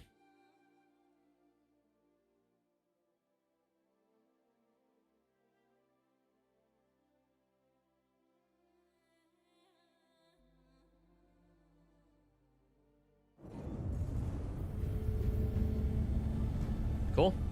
It worked. OBS. There it is. All right, guys. I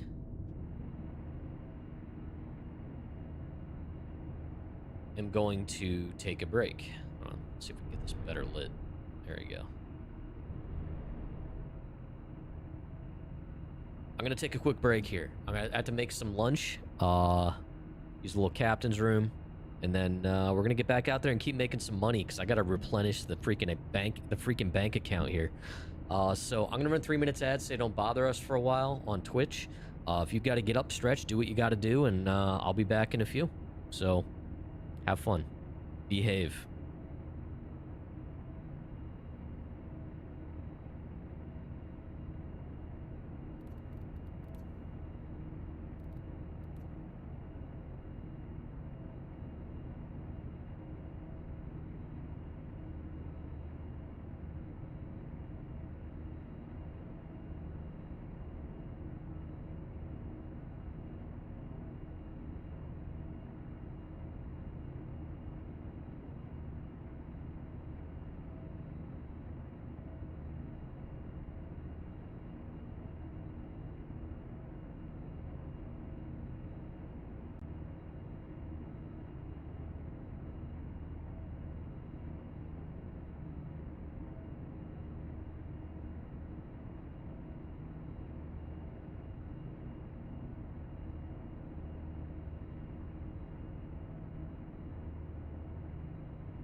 All right, I'm back. And I see I'm missing some debate on the Discord, huh? Yeah, I agree that GTA. I saw Rack's point about GTA not being the only reason, and I agree. I agree with that sentiment of it not being the only reason. I do think the part that wasn't said was that Star Citizen's not ready. Star Citizen's not ready. That's my opinion. Hold on, chat. For Squadron's release. Like, Chris indirectly said it in that they had to pull resources off of Squadron repeatedly for Star Citizen, which I think is truthful. But I think the reality is there's a reason for that.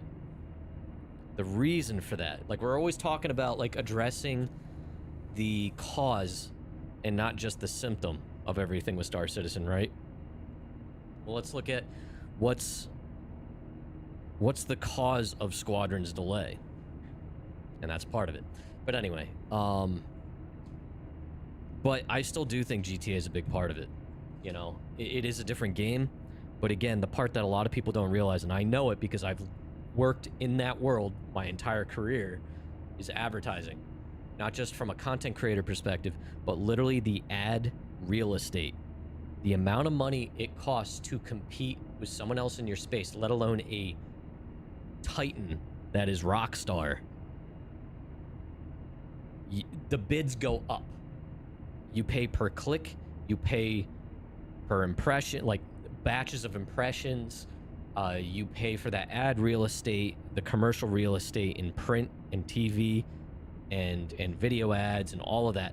That all gets amplified if you got a big dog in the same space bidding for the same target audience. And it exponentially grows what that marketing budget needs to be. So all of that combined, in addition to the things that Chris did say in the letter for the chairman, is why. And it makes sense to me. It just makes sense to me. I've lived in that world. I've lived in that world for almost 2 decades of my career. I know exactly where they're coming from with that. So, yeah. Anyway, that's my take on it. All right, so crash protection at least twice now seems like it works. But yeah. So we're gonna trust it. But I'm gonna go back to Area 18. Listen! Yes, Pyro.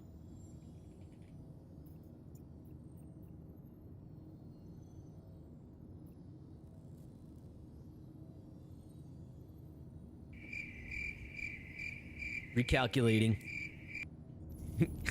Hi. All I think of is Stitch. Hi. Alright, fine, we'll do this manually.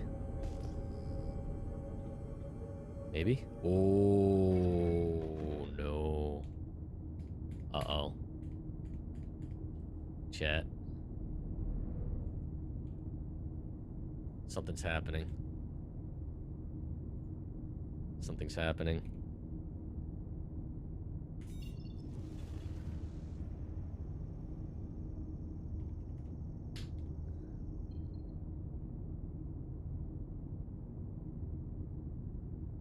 Where's my server at?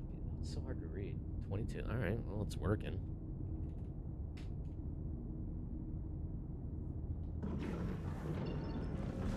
Okay. Server's doing things. I think they're...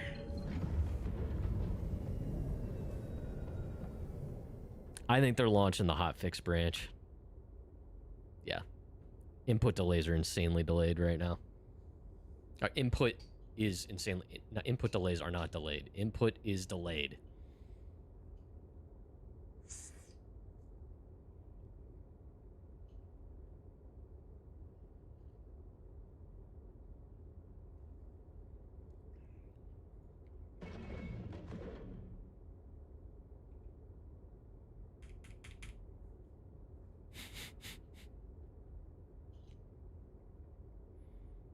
I'd be better off server hopping.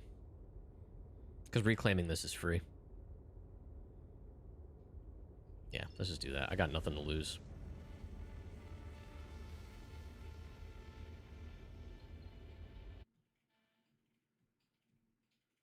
I don't know if another server is going to make a difference, but okay. Oh boy, it's just going to put me on the same one. Hold on a minute. Quickly to Spectrum.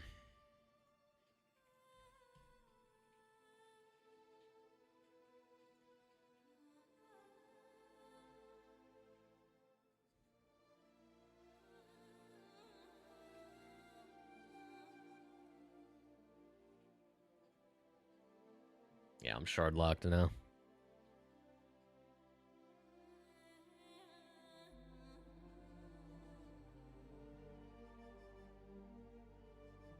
Oh boy.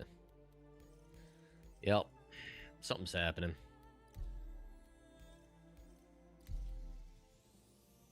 No, this is a different shard, so we'll see.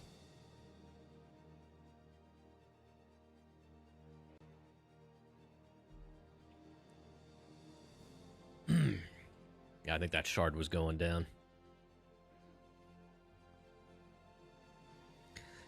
Oh my gosh, chat.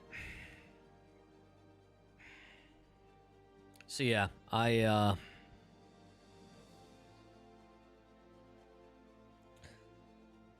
CIG is gonna have to keep at it. They're gonna have to keep the communication going. And they gotta put action to words too.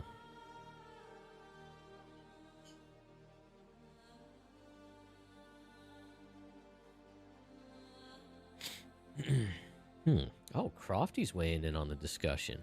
Oh, let's see here.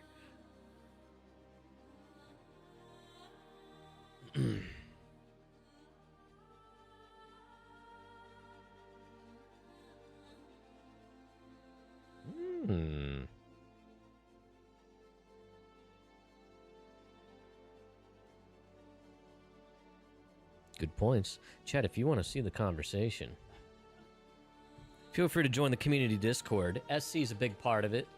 It's linked in the video description on YouTube while we wait to get into another server here. There's some hot debate about the squadron delay.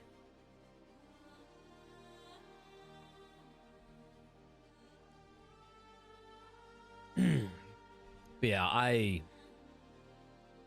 don't fault them for. I do think GTA needs to be at least part of the equation. I don't think it should be the only reason. And again, I genuinely do think that they're... Who just said that? Oh, Crofty said after all this, watch GTA get delayed. But here's the point that someone made on YouTube, right? Oh, I guess I'm in Baijini. Someone in my YouTube chat said earlier, the launch this year for GTA isn't even the PC version. It's console. It's only launching on console first. Where am I? Okay, Baijini. Okay, so it sounds like the console version of the single player portion of GTA is coming out, and then online's not coming for console until December, and then PC is TBD. Yeah, and they always did say that. But that's the thing. I mean, regardless, that's why all the more reason I feel like it's less about literally the game itself versus one game versus another. And even less about the customer base. It is about the marketing real estate as a whole. The ads, the ad space, the amount of money it will cost to stay on top and bid for those positions. Because that's what online advertising is. You are literally bidding with other competitors in whatever space you're in for every click.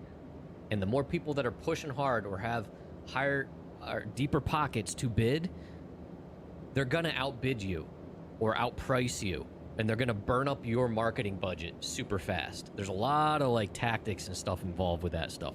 I don't run ads myself, but like I've worked alongside those people. And that's been my entire career, is working alongside them. Oh, I gotta actually reclaim my... Welcome to the ASOC But anyway, So that is a huge factor that a lot of people don't realize. Your vehicle has been moved to our storage facility. Please visit welcome to the ASOP vehicle retrieval. And then on top of that, yes, basically affiliate marketing or word of mouth marketing from just people streaming the game in general. Everyone's going to be streaming GTA, right?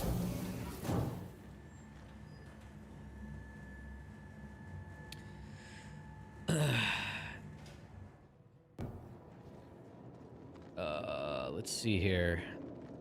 But to say only, it's still wildly underestimating how many people that... Yeah. It'll be end of 2027 before we get it on PC. It also makes GTA get a double boost for releases too by separating the releases. Yup, they learned some very valuable intel with GTA 5. But ever since 3, PC has gotten the release a year later. Yeah. Elevators are ignoring loose items? What do you mean? Oh, so if you don't have something bound to grid, it doesn't acknowledge it. That's not good. Okay, so I gotta move this over. So, yeah. And on top of it, wouldn't be surprised if Squadron's still not ready. But I think the bigger factor, if you look at Squadron and Star Citizen, I think the bigger issue for CIG is Star Citizen.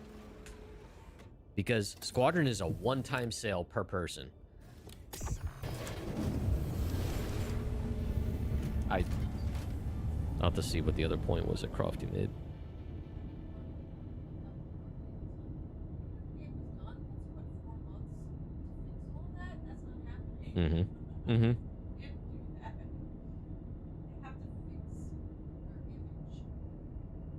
Yeah. Yeah, Crofty, like, with everything that's been happening lately, too, they got the 38,000 player base, but they already have those people. They have a lot of reputation management issues going on right now. Because that's all people know. All people outside of Star Citizen knew to begin with was what the clickbait articles told them. And unfortunately, the things that have been going on recently did nothing but amplify that and reinforce that, right? So... And again, to be clear, CIG dug a lot of that hole themselves. I am not defending them by any stretch of the imagination, but yeah, Crofty just said it. They dug the hole. They got to dig out of it, and I think they can. And I think today's releases were, between the letter from the chairman and inside CIG, are a good first step.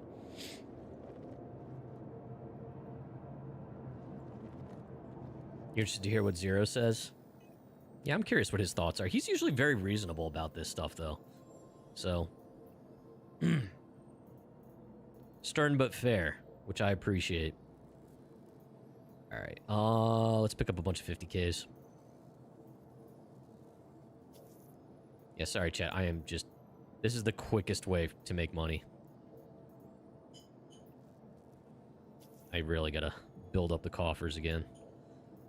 It's another reason I'm not out in Nix right now, because there's just no way to make this kind of money. At least, not that I know of.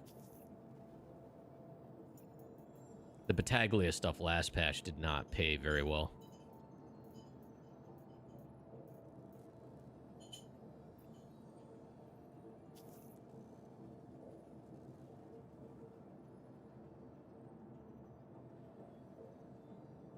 How elevators so they disabled it.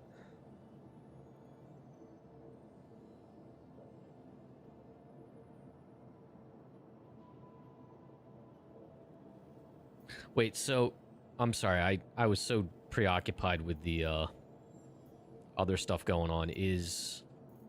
Are freight elevators an issue again?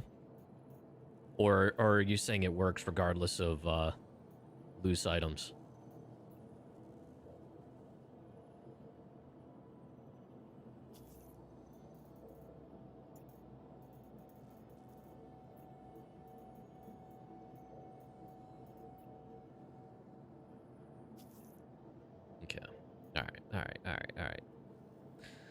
Is this... Ooh, hold on.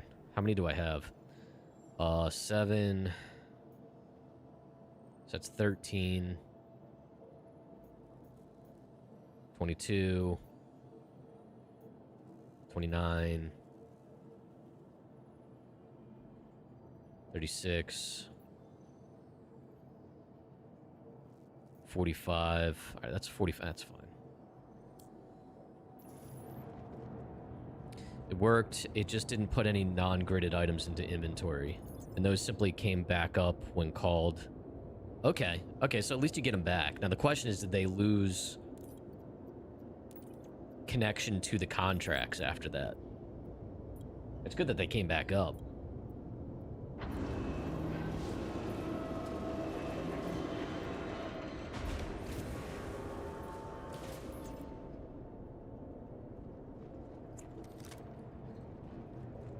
All right, chat, start shoveling.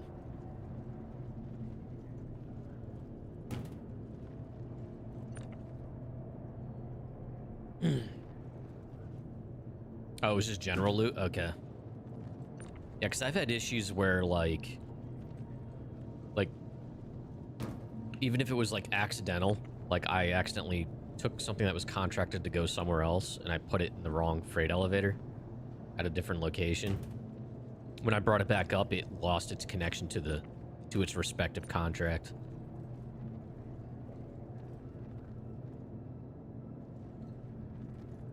Oh, I'm assuming it would stay there. It would probably persist like anything else.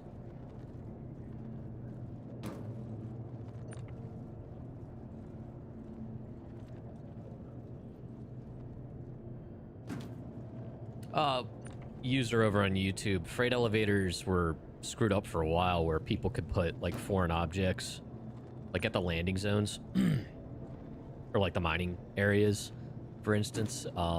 People could just put, like, one med pen, and it would be put in a place that was, like, through the grid, and that's what was breaking a lot of those elevators. But they fixed that for a while, but that's apparently not what's going on here. It sounds like it's actually like it's like a failsafe now, which is good. He says cautiously.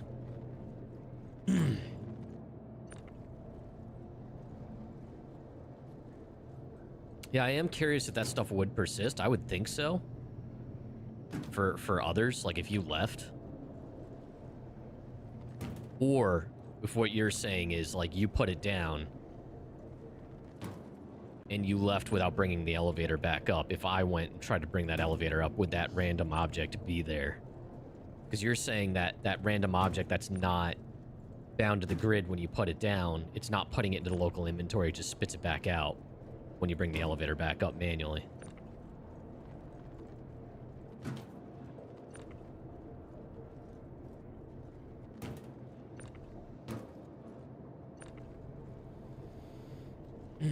So yeah, I'm gonna go ahead and jinx myself right now. It's actually been running pretty good so far, but I feel like that's usually the case early on with the patch. Unless there's, like, glaring issues.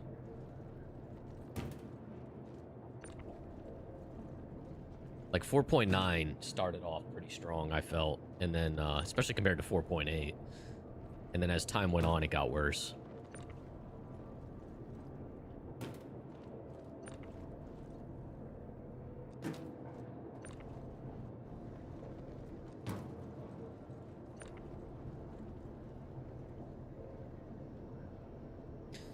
All right.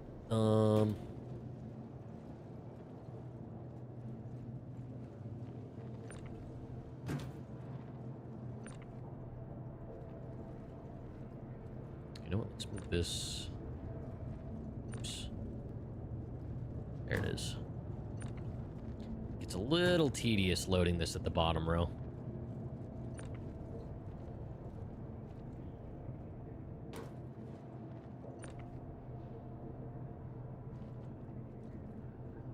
I feel like even though this thing holds less, I could still make more money faster with this than the even the Hermes. Because as long as you're just doing a cycle of these back and forth, even though it can't fit all of them from Riker, since you know you're coming back and forth a few times, it ends up paying more in the long run. Because you can get in and out of this place faster with this, and unload it faster.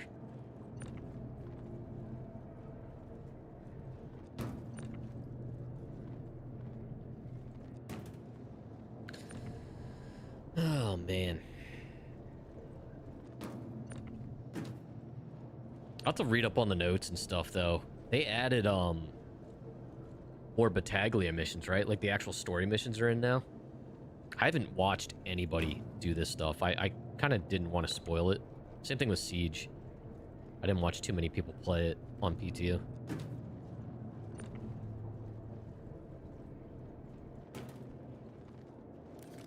Alright, good enough.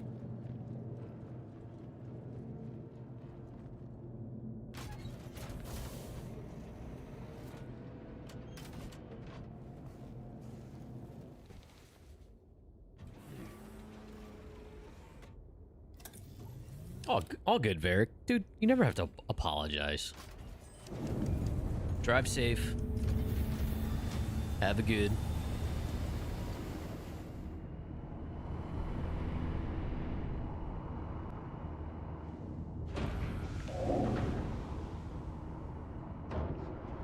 You don't have to apologize. I just said you didn't. Stop saying sorry.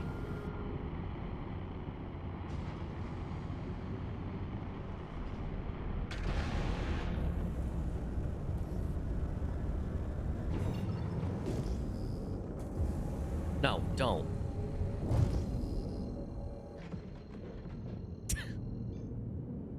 Will you go? Go away. Oh my gosh, chat, this guy.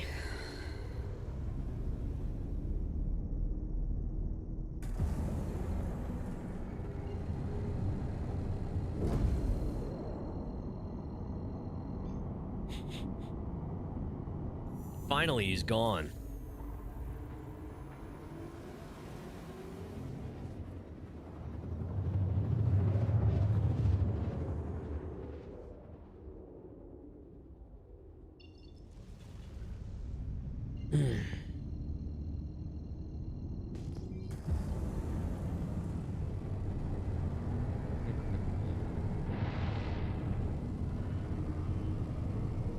Oh, do we have lamp?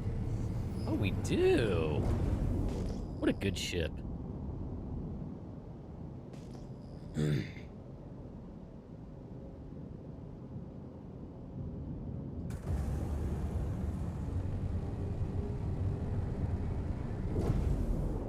Chat, we can buy the L-22 Alpha Wolf in game now, too. I think that's going to be my next goal. That's like 4 point some mil. You can buy it, I believe, here at Area 18.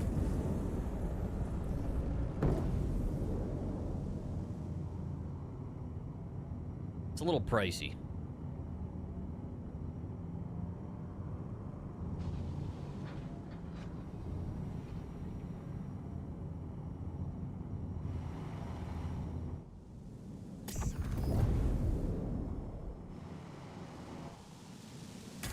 I mean, it kind of makes sense. It's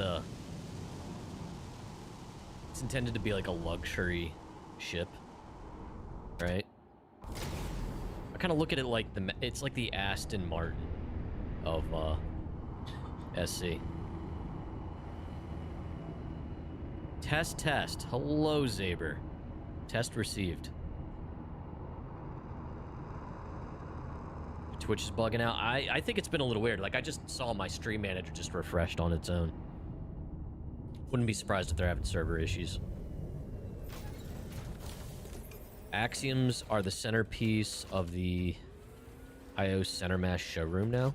Axioms? What's it? Axiom? What are axioms? Are those components?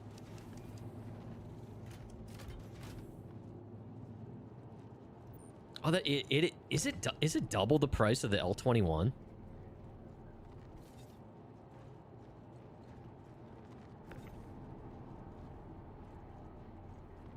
okay. Let's see here.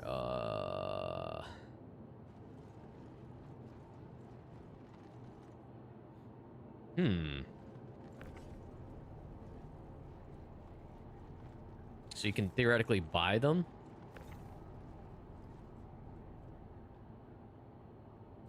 And the Relentless are the ballistics, right?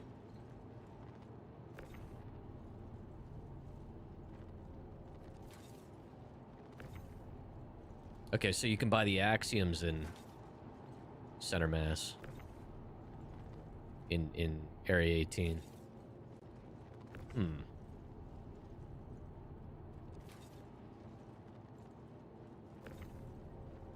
Okay, so I could just buy the repeaters from, because I have the L21 in game. I think did I buy it? Oh, maybe I didn't. Maybe that was before that last wipe. Let's double check. I don't think I have the L21. I prefer the styling of the L20 too. And I do prefer having repeaters.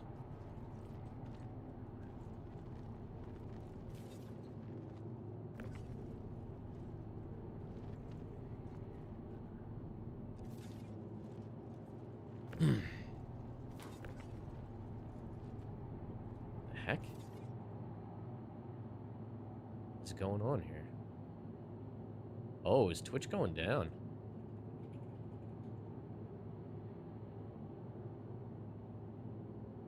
Yep, Twitch is having issues. Uh-oh. Hopefully I'm still live. It says I'm live.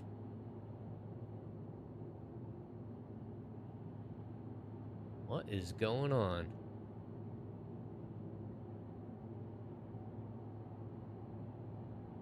Chat, did Twitch just, like, shit the bed for everybody?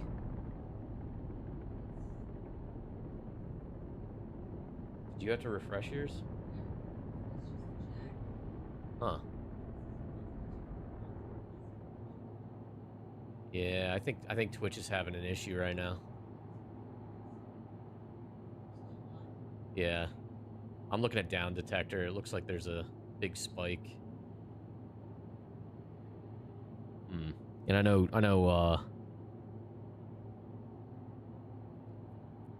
yeah, Zaber, so my stream manager's, okay, stream manager's back. If you guys want to try going back into mod view, yeah, Zaber had issues, because it kicked me out of, stream manager too.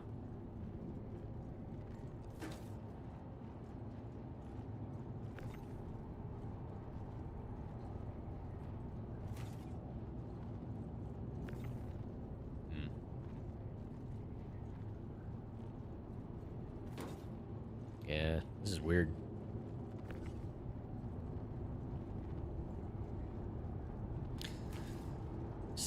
They needed to change out the hamster in the hamster wheel. I think this one's dead. What is this, Star Citizen?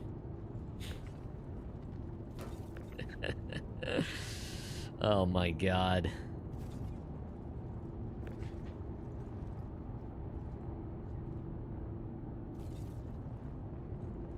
Well, there's some bullshit politics going on right now, so I wouldn't be surprised if hacking and stuff is increased right now.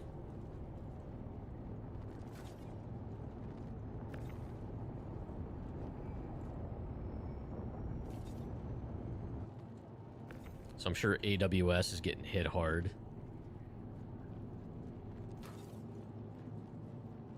You know, it's sad we live in a world where when you see web servers go down, it's like, all right, what was said now?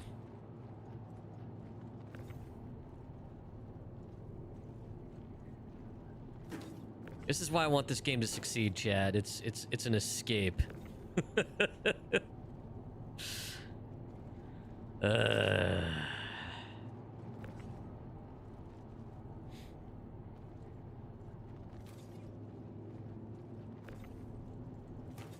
Yep, there it goes again. My stream manager just...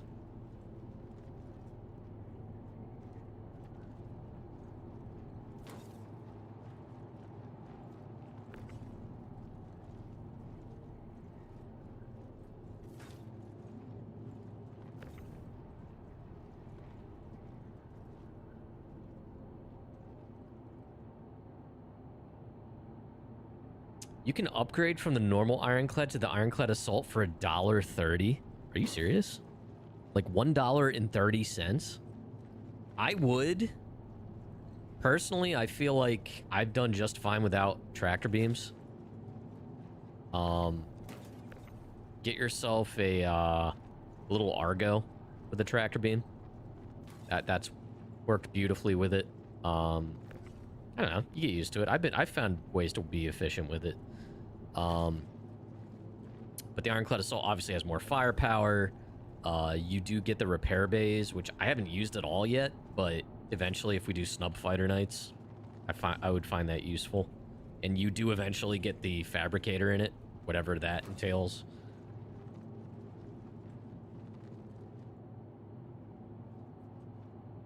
Let's see here. Odd view won't load. It's saying messages are failing to send. Yeah, I think, Kitty, if you've tried sending multiple, I think I'm only getting some of them. Yeah, they're definitely having issues.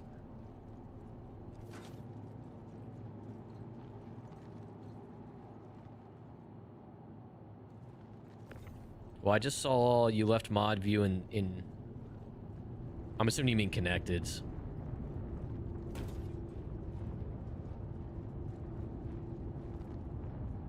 Yeah, I think AWS is probably getting hit.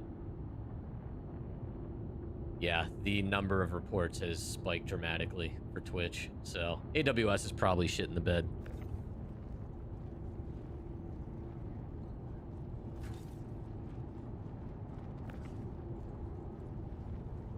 You wish they'd hit your work servers? Well, I mean, there's hope because like 90% of the freaking internet is on AWS, right?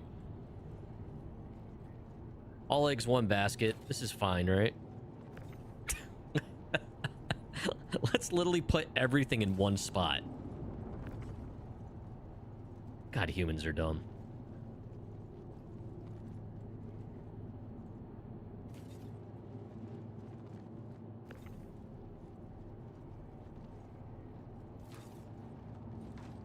All right, let's try this.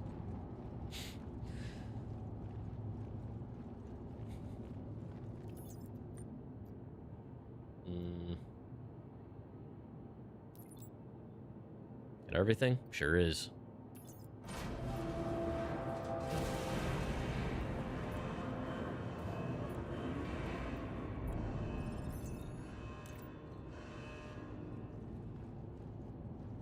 Spoff? What's that? Not sure what that is. Might be an issue with a local node. No, I mean, it says Twitch, like Twitch down on down detector. Yeah, like the reports have spiked to over 1,000 in the last like minute, 5 minutes, 20 minutes, something like that.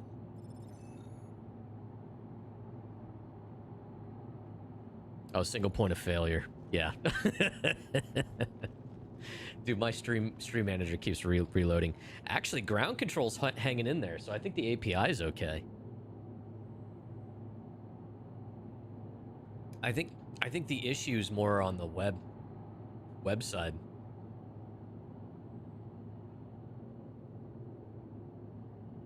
I use ground control for my multi-chat. Well, I'm not going to bother trying to trigger it. Well, I'll trigger it anyway. I don't know if that's going to go through or not. If you're in my Twitch chat and want to chat, YouTube seems like it's working. I don't know.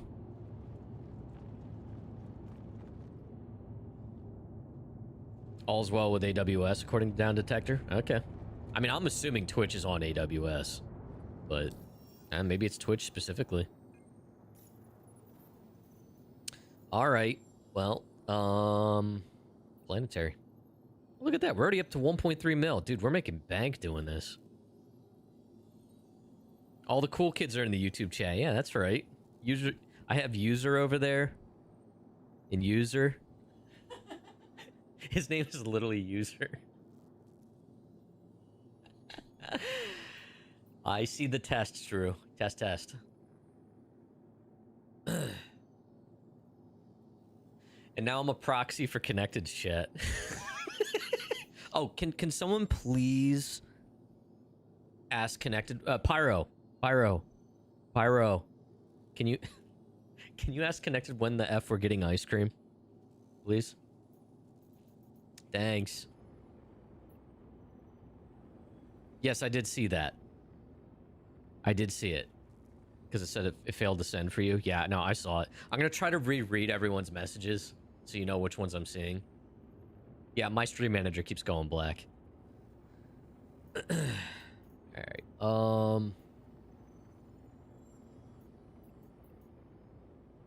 this one's going to Baijini. What time is it? It's almost 4. Yeah, let's keep doing these. Alright, that one's... Alright, that one's the 81. Yeah, let's bring up half of that.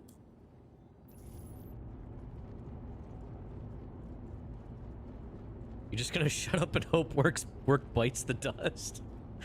It looks like it may just be Twitch. Sorry. Alright, how many... That's 80. It's too much.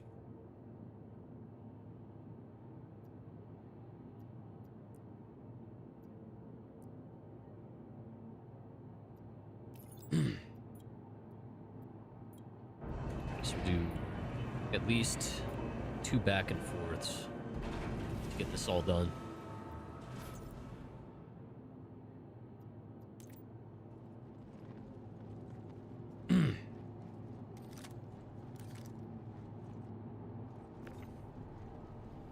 Well, chats, thanks for hanging out. I appreciate you.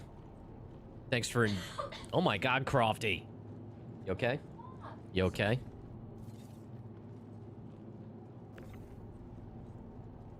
Thanks for enduring, guys. Weathering the storm.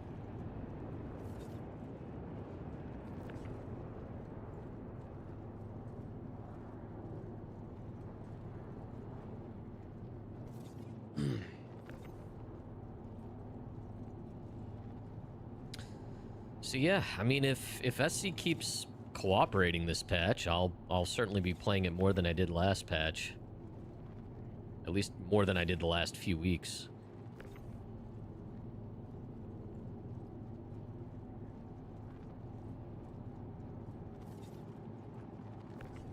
Yeah.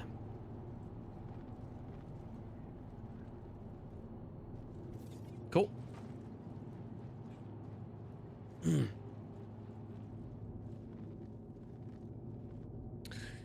So Down Detector is part of a global network of sites, just regional names and URLs, but then don't have a global map for shared what's down where.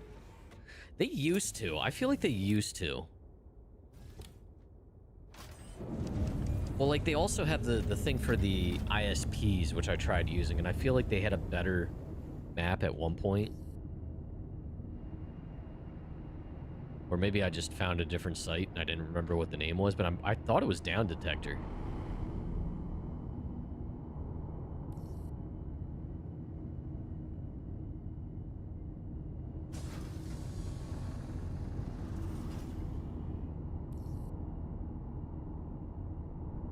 We're doing that same thing where you need me to be landed. Oops. Oops. I guess I should put the gear back down, huh?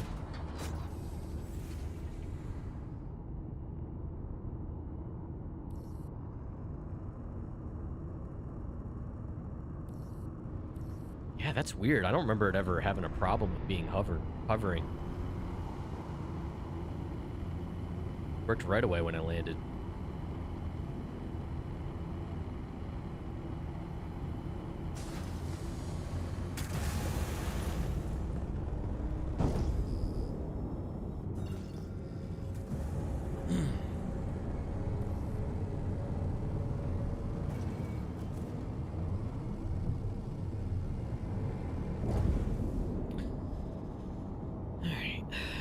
Deposited.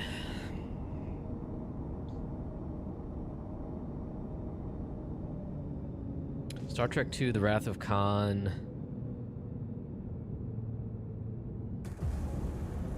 16039 was the prefix code for the Reliance command console. Wow.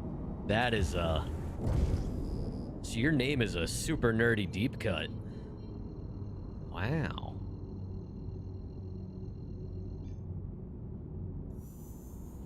That's a question to ask during, Star Trek Trivia Night.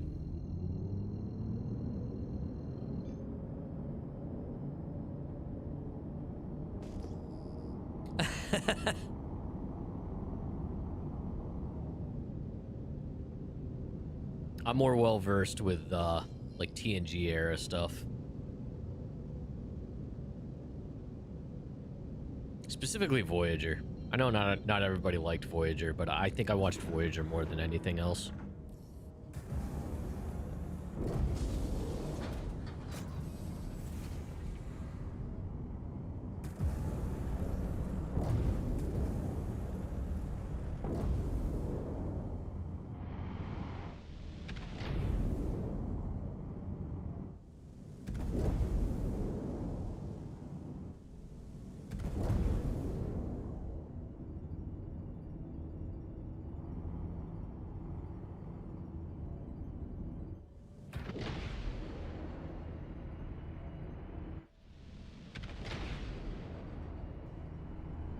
Okay.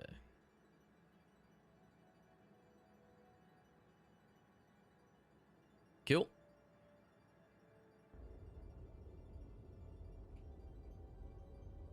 Another happy landing. Do I not have any sound? Oh. It's like that in-between state, I guess.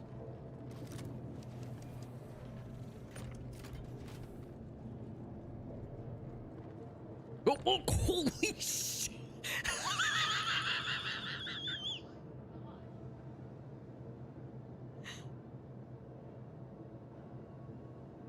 It's stuck back to the grid. Twitch, clip that. I will never be able to replicate that ever again. That is the only time in the history of the universe that will happen. Okay. This is fine.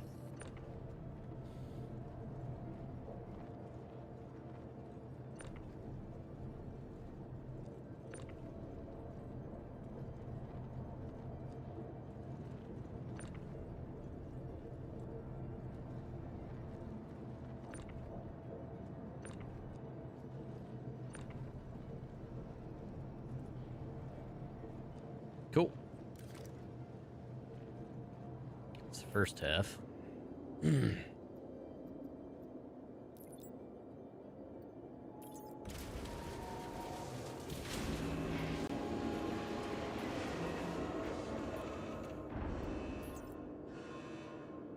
Okay. Now. I wish you could select a bunch of contracts and hit accept all at once. Like, Control A to select them all.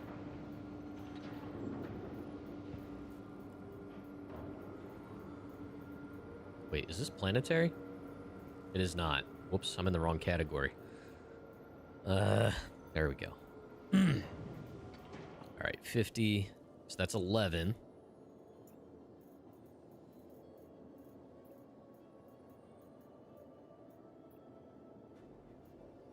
So it's 18 SU.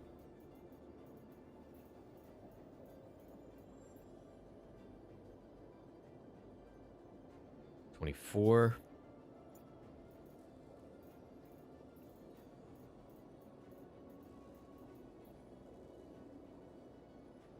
$32.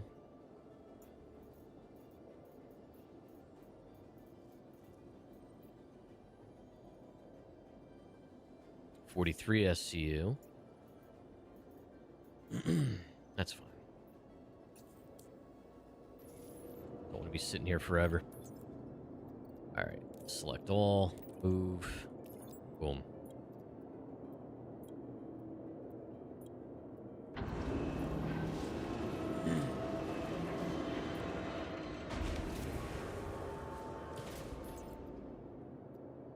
Alright. So yeah, hopefully, I guess next session I'll plan on living more out of the Ironclad. for now, I wanted to make up what I spent on the golem here.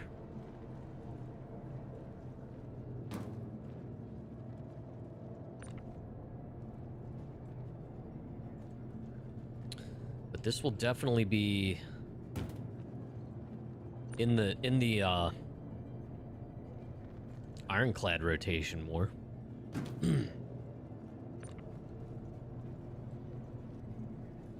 Could definitely do more hauling and whatnot with this in the interim. Leave the ironclad out there.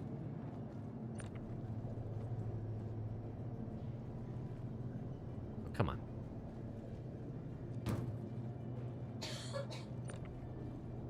Boom.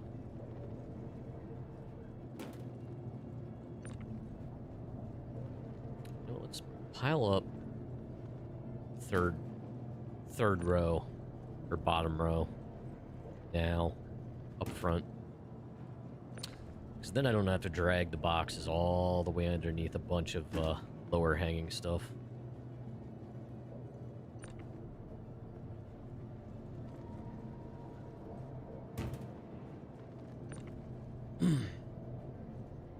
Yeah, this little ship is a very quick way to make money.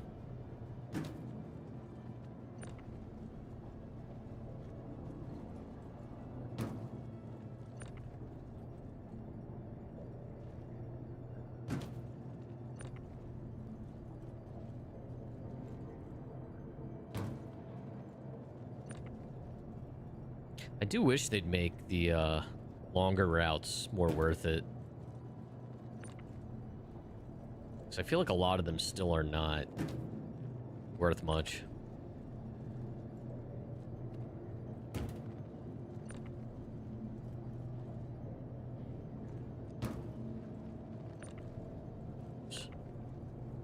All right.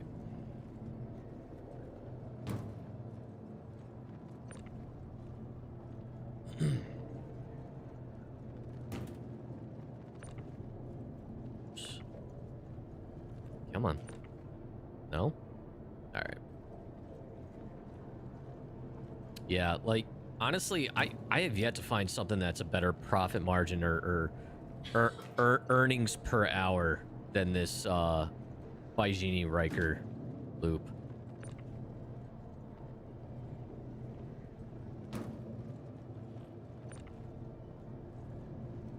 Like, because I think even at Hurston, like the ones you pick up from Everest, not all of them go to Lorville.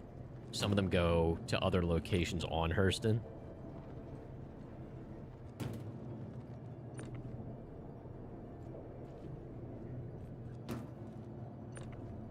Yeah, the balancing is still weird. It's like I enjoy doing the interstellar contracts, but I don't know if maybe they've adjusted them for 410, but when I was last doing them, it was always to the same like 2 places in Pyro, most of which just went to ruin.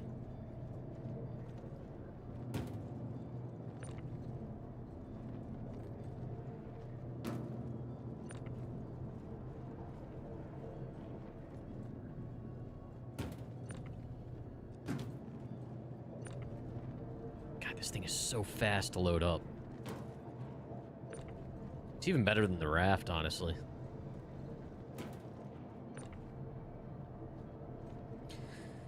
They have Red Wing contracts on rookie level that are identical to the Kovalex Master, and it's like not even, they didn't even try to balance it. And it's not, is it any, so it's not no higher risk because you're going to the same place.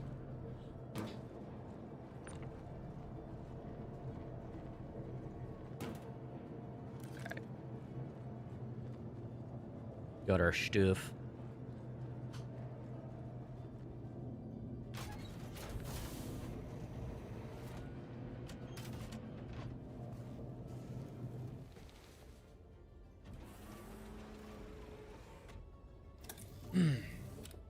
Yeah, I gotta take a look at what the deal is with all this Battaglia stuff.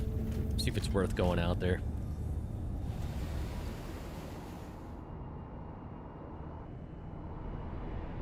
want to find more new stuff to do. Aside from Siege.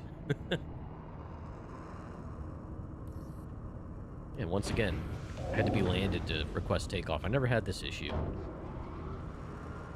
I don't know if this is a 410 thing or a Golem Ox thing.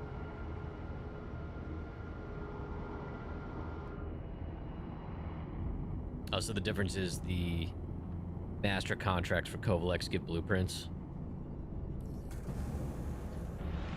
And yeah, I guess to your point, like once you have those, it doesn't matter.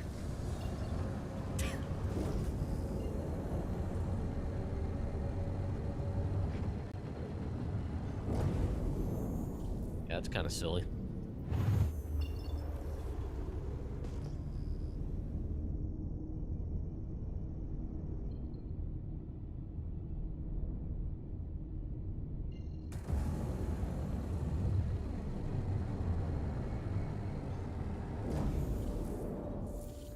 So take this down, then we got another load to bring back up again, and then we'll bring one more load down, and I think that should get us to our time.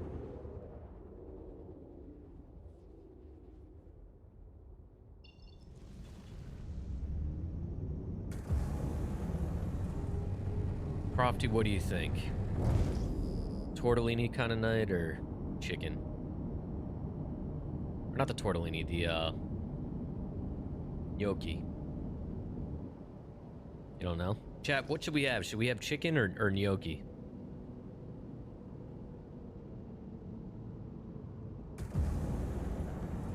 The gnocchi dish is like, we do it in the air fryer. Crofty makes it in the air fryer. It's like a Mediterranean. It's with like all kinds of veggies, like peppers, every different color of pepper, onions, all kinds of good stuff. It's like a Mediterranean dish. Arby's? No, we're not getting Arby's. Ugh. We're not getting Chick-fil-A. Crofty wants Chick-fil-A now.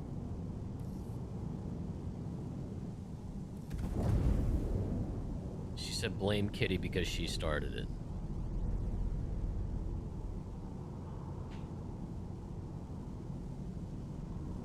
Yeah, whenever Kitty says she's in a drive-thru, we know it's Chick-fil-A.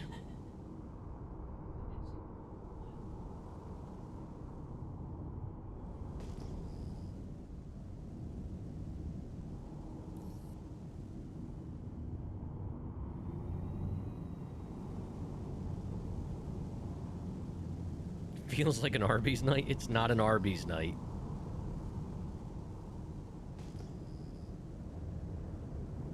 That person's name is Buff Horses. Okay.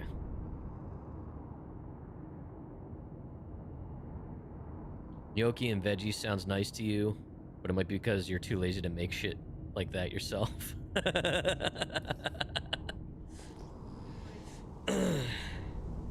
It does take time. You should double check the date on that chicken too, because that might that might be the deciding factor.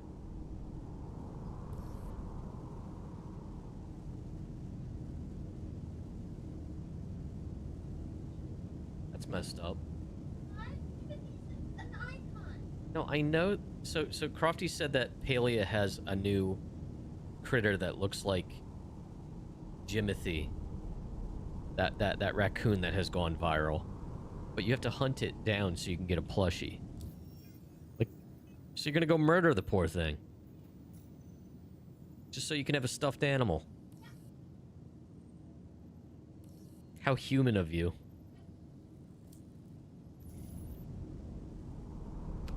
Okay, so I had to hail for my XL hanger from the Moby Glass.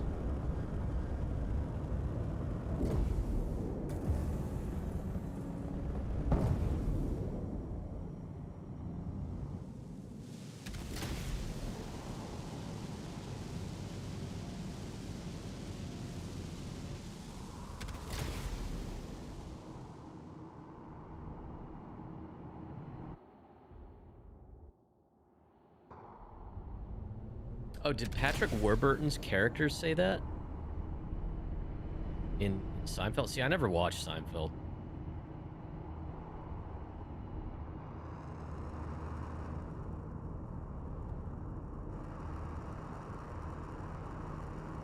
I'm just hearing it in his voice. Feels like an Arby's kind of night. Oh, yeah. I love Patrick Warburton.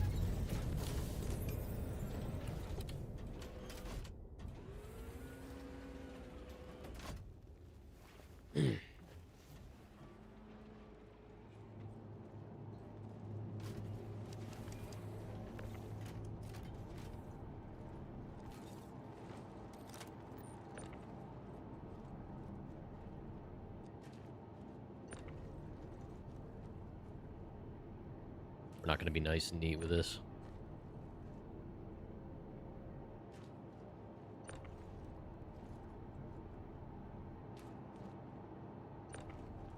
Yeah, see, that's not shutting either. Huh.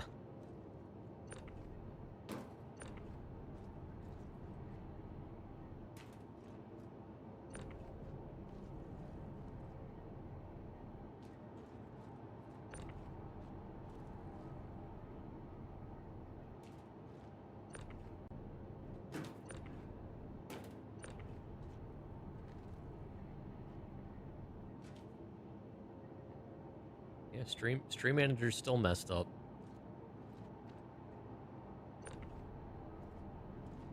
Everything says access denied.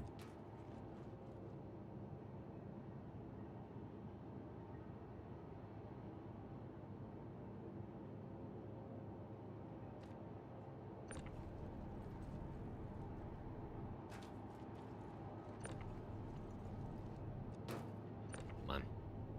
There we go.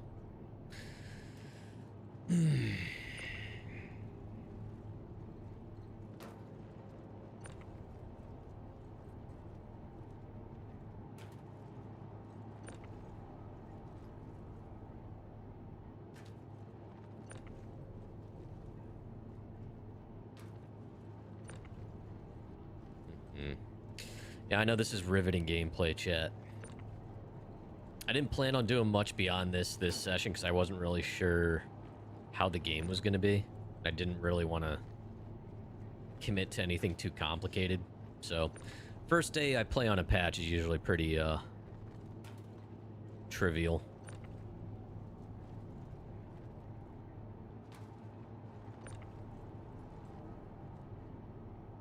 It's not a bad thing because I gotta make money.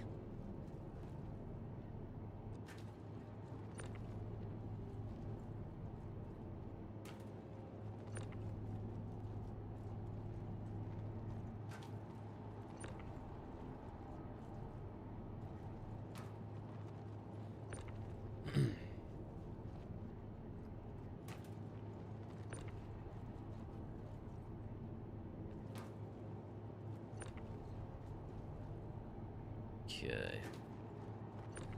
Close to the bottom of the barrel here. That's the downside of doing these little 50k ones. It's all 1 SCUs, which is very tedious.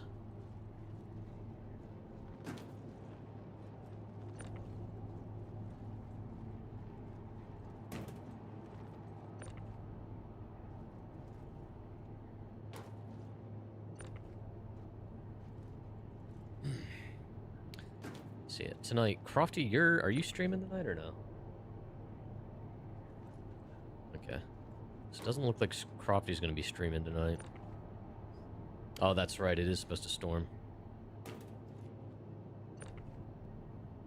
So yeah, tonight I'm probably gonna work on I have some video stuff I gotta work on. Wanna get at least some shorts from when I played the War Dogs demo. I did record, and a few things did happen that were pretty funny. So hopefully I'll get those up on YouTube. The game it's basically out. Early access, September 10th. So hopefully I'll have like full adventures going up on YouTube for that. Alright, that's everything. Let's bring what's left of that other contract up. Oh my god. Just 5 of these guys.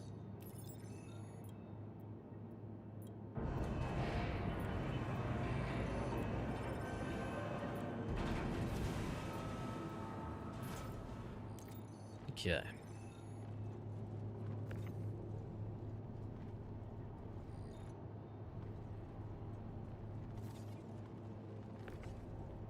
God, these 8SUs are so much nicer.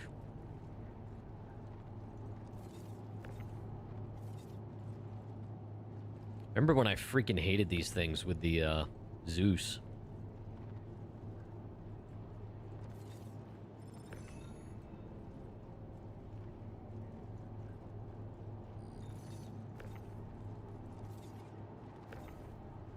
Okay. So what am I sitting at now? Yeah, 1.5 mil. Okay.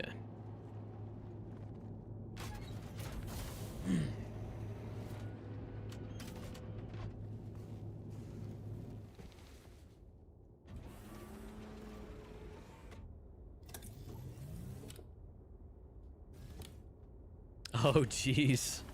Yours was working because you didn't touch anything? Yeah. Yeah, they're definitely having a web server issue.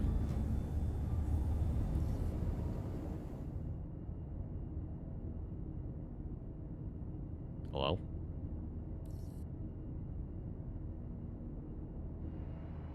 Alright, so maybe you have to take off and then land again.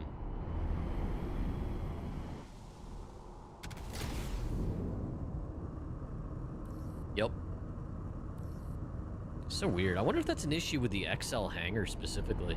No, I guess not, because it was doing it to me at Baijini. That was a small hangar.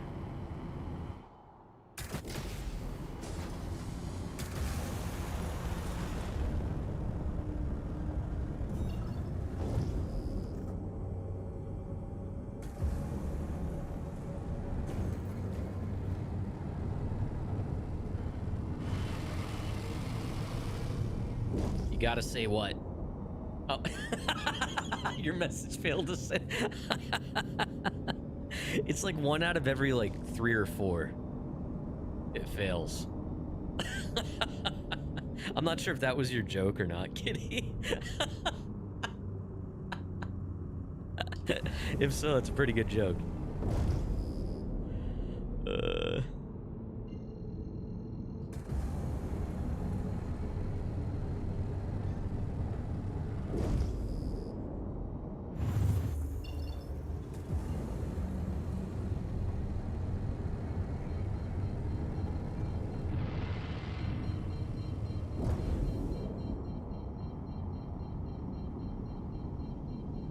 This thing's slow to accelerate, but once it gets moving, it's not bad.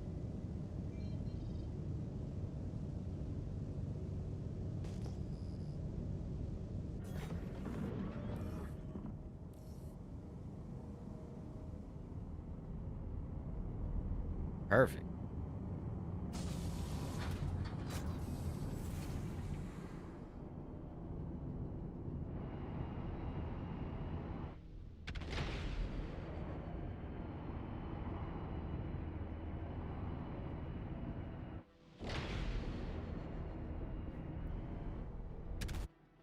Okay.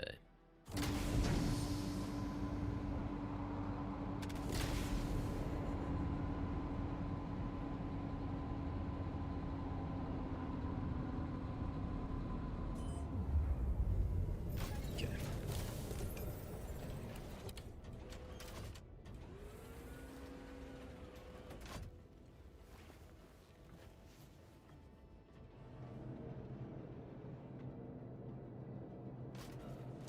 Message after that didn't... Oh, so I'm seeing your screenshots, Kitty. Is this how you're gonna have to send all your messages? Is just screenshots? So I didn't even see the, Okay. It's kind of funny seeing the people that haven't streamed in a million years coming out of the woods to stream today to talk about the video and letter. Yeah. Yeah. It's kind of like... I mean, what that says to me is there's at least some cautious optimism.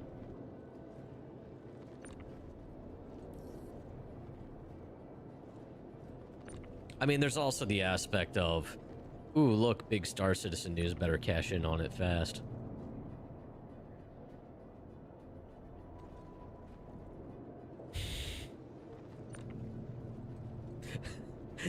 You can just send the messages on Discord at this point if you really want to.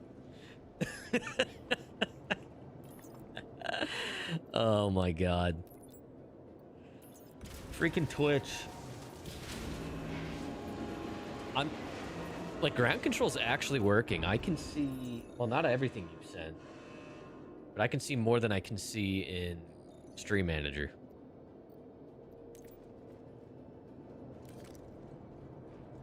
All right.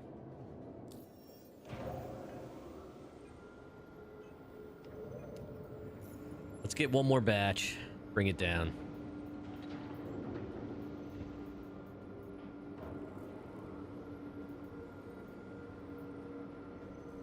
All right. What is this? 85. All right. So we got 7.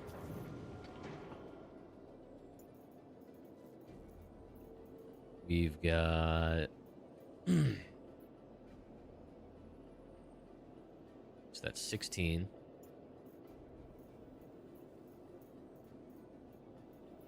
We've got 27. We've got 38. Mm.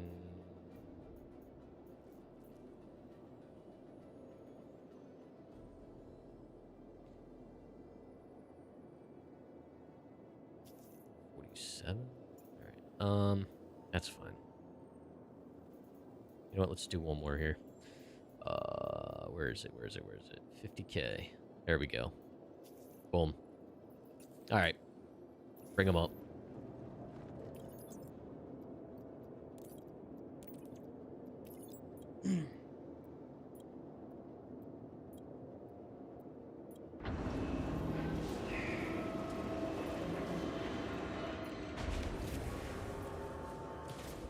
So yeah, chat, I'm gonna try to stream tomorrow night like usual. I don't know if it'll be Star Citizen or Mass Effect. We'll see what the general consensus is on SC servers. But like I said, if I do Mass Effect, it's probably going to be the finale for 1 and the start of Mass Effect 2. Yeah, I'm almost done. I figure I've done 6 live streams now at like between 2 and 4 hours each. Some of them I think were 5 hours, so it adds up. But anyway, for those that don't know, I've been doing a what's called the Renegon run, where it's like mostly Renegade, but some Paragon decisions. I've accidentally yelled at Tally twice, and I feel horrible about it.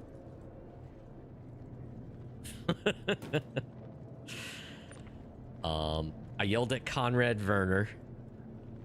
And I was terrified that ruined that whole arc, but I think we're okay, according to my research.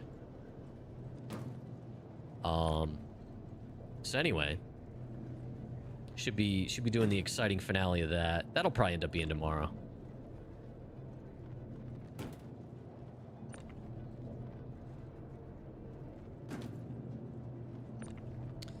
And looking further ahead, I did buy a Switch 2 because I wanted to get the Switch 2 before they increased the damn price on it. In preparation for the Ocarina of Time remake. I'm going to be live streaming that entire playthrough whenever it happens. Rumor has it that game is coming out on December 1st. That's the rumor I've seen. Don't know how true that is, but with that in mind, I'm trying to get Mass Effect done before then, the whole trilogy, which I should be able to do that.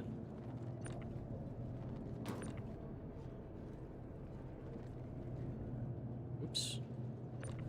Oopsie.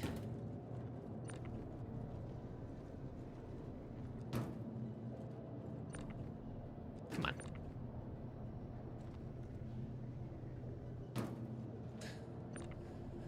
So, got plenty of stuff to chew on with these games. And then, actually, what was it? Enshrouded 1.0. That was October, right? Beginning of October, Crofty? October 15th. So once that hits 1.0,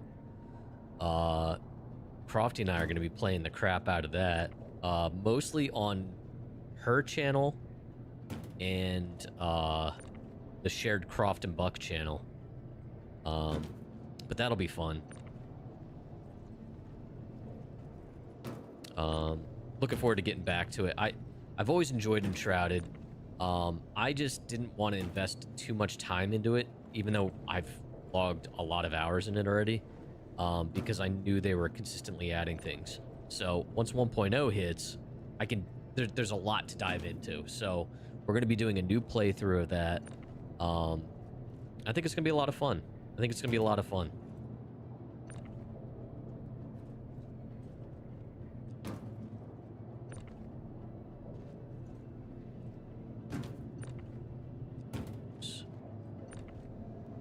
Yeah, because they've added a lot of stuff to Enshrouded since I played. But yeah, between all of that stuff, chat, and if CIG stays true to their word and keeps hammering at Star Citizen, I think we've got a pretty full plate for games. And then, oh, like I said earlier too, September 10th, War Dogs comes out, so I'll be mixing in some YouTube videos of that. So yeah, plenty to chew on, for sure.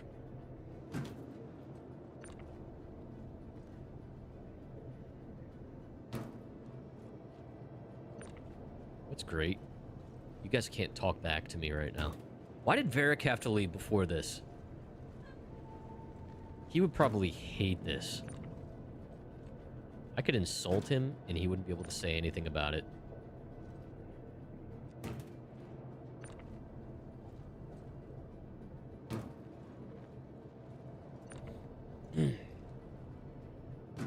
Ooh, cutting this one a little close.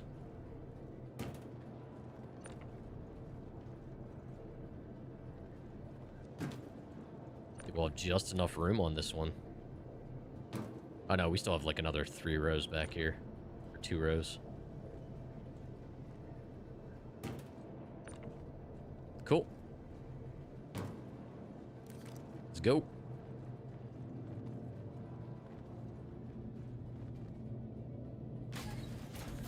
Making that money, chat.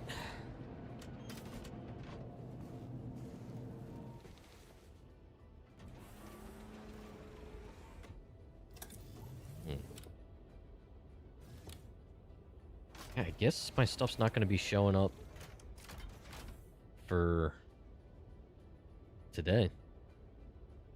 Yeah. I'm a little concerned that this tracking hasn't updated since 2 days ago in Georgia.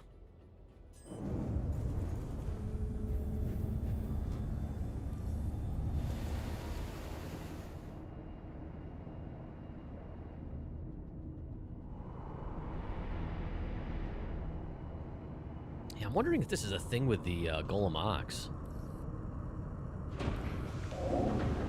Like you have to take off and then land again before you can request takeoff. I've never had that issue until now.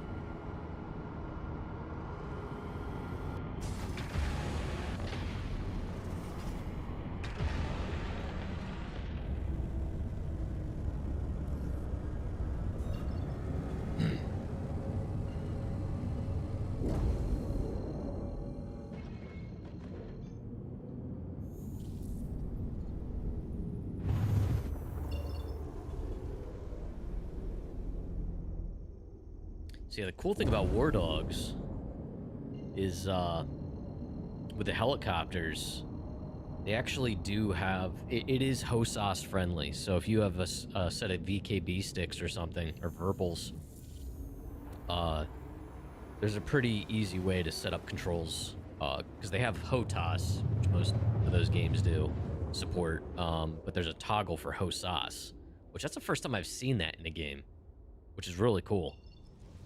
And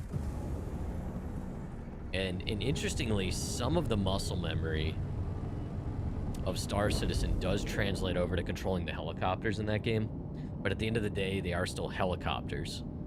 So some translates over and some does not. And that was my challenge, was breaking the muscle memory. But I was practicing in the basically test mode. It's like called firing range, where you can spawn anything, you know, test it out, whatever. I was getting kind of good with it, but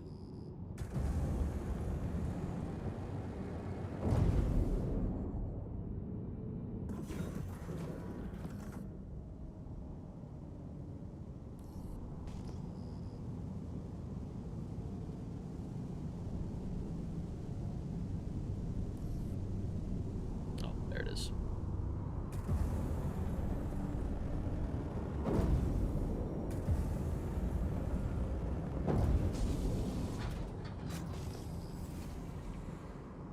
I'm not used to these hangars over here.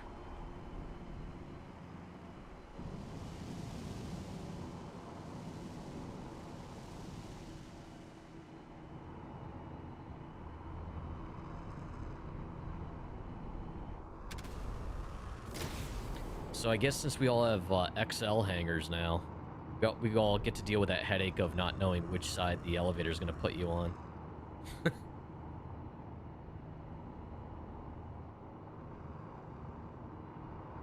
Okay.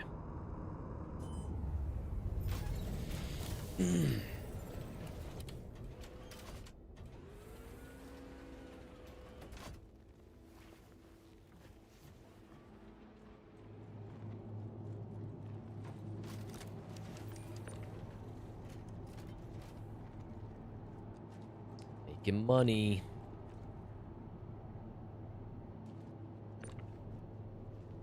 So this is good. By the time I turn these in, I'll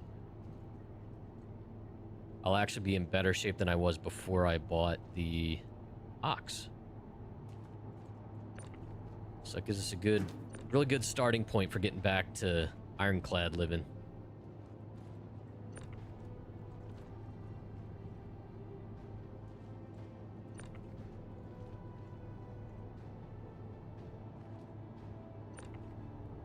Yeah, overall today there were some hiccups, but overall it seems like the game's actually running pretty good so far. Server's snappy, frame rate is actually really good. Yeah, now Twitch doesn't want to work, Crofty pointed out. Yeah, it's still borked. I'm wondering, are ads running? It says they were running.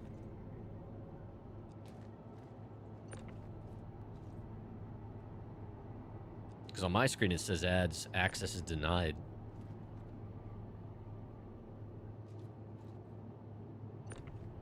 I've never seen Twitch do this. This is a first, and I've been streaming for, oh gosh, since pandemic.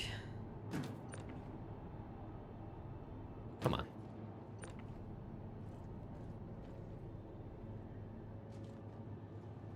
Well, speaking of which, I think my affiliate anniversary is coming up. I think I got affiliate in 2022? Something like that. God, I can't believe it's been that long. Time freaking flies. I started streaming, it was Sea of Thieves, Phasmophobia, Ark. Yep, Ark was a big one for the beginning of our community and our channel. Ark was a real big one. 7 Days to Die. Played the crap out of 7 Days. Technically that started... I started recording for YouTube before I started streaming on Twitch. And then I fizzled out of that because at the time I didn't know how to edit very well, and it was just very tedious. And then I realized I could live stream and then just make clips and post those as needed. So I started live streaming on Twitch. But, yeah. And then SC, I started hopping in about 316, 317.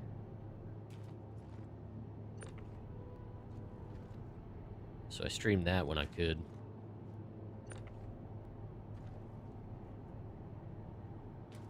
Yeah, I can't believe it's been that long. Phew.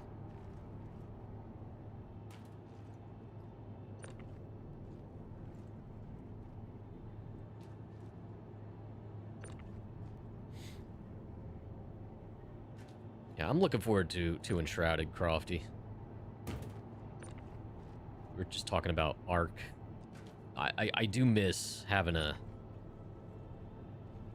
solid survival game to have in the mix.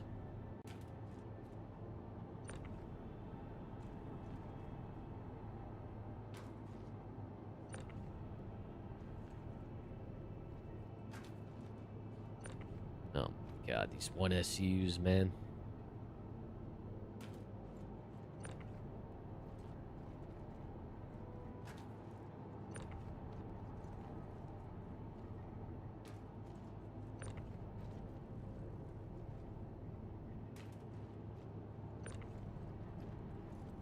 Nope.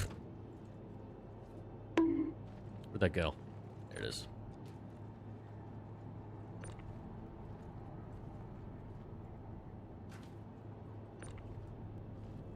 Almost done.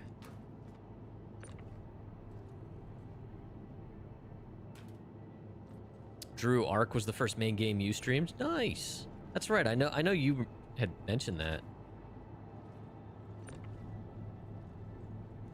That's where your notorious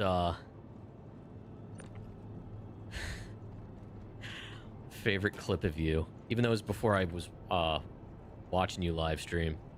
The turn down 4 watt. Your chat got you big time with that. Turn down 4 watt.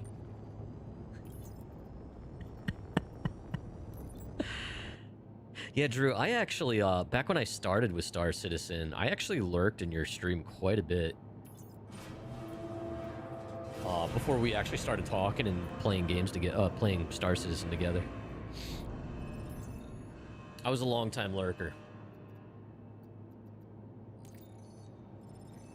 I know how creepy that sounds. All right, let's see here. All right, so almost up to 2 mil.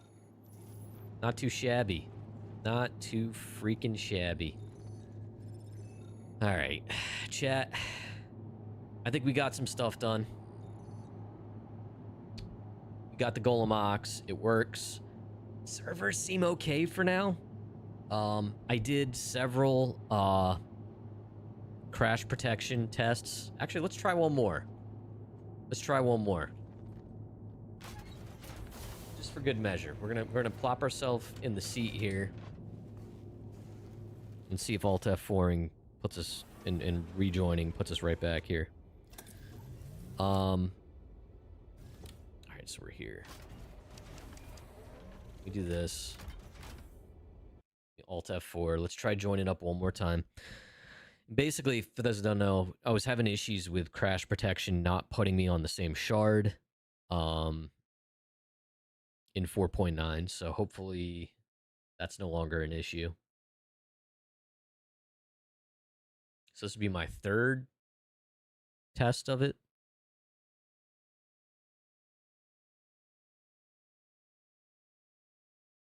Yeah, that makes me confident enough to live out of the Ironclad. So I think next session we'll take the Ironclad back out and start living out of it again.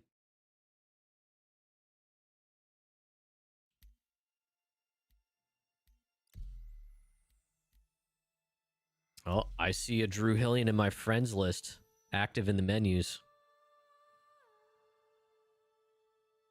I'm assuming you fixed your internet's back up. A bit, how you doing, man? It's good to see you. How are you and Annie? And just FYI, Twitch is having a moment today, so it's very possible some of your messages might not go through. The web interface for Twitch is all kinds of screwed up right now, and people are having message issues, etc. So, just FYI. If I don't respond, it's because I don't see it. Hey, okay. Crash protection worked. All right, cool. Of course, input delays. So yeah, we're gonna exit to menu anyway. So yeah, guys, this is working. Seems to be working. We got the letter. We read the letter to the from the chairman. So Chris Roberts wrote a very interesting piece. Highly recommend reading it.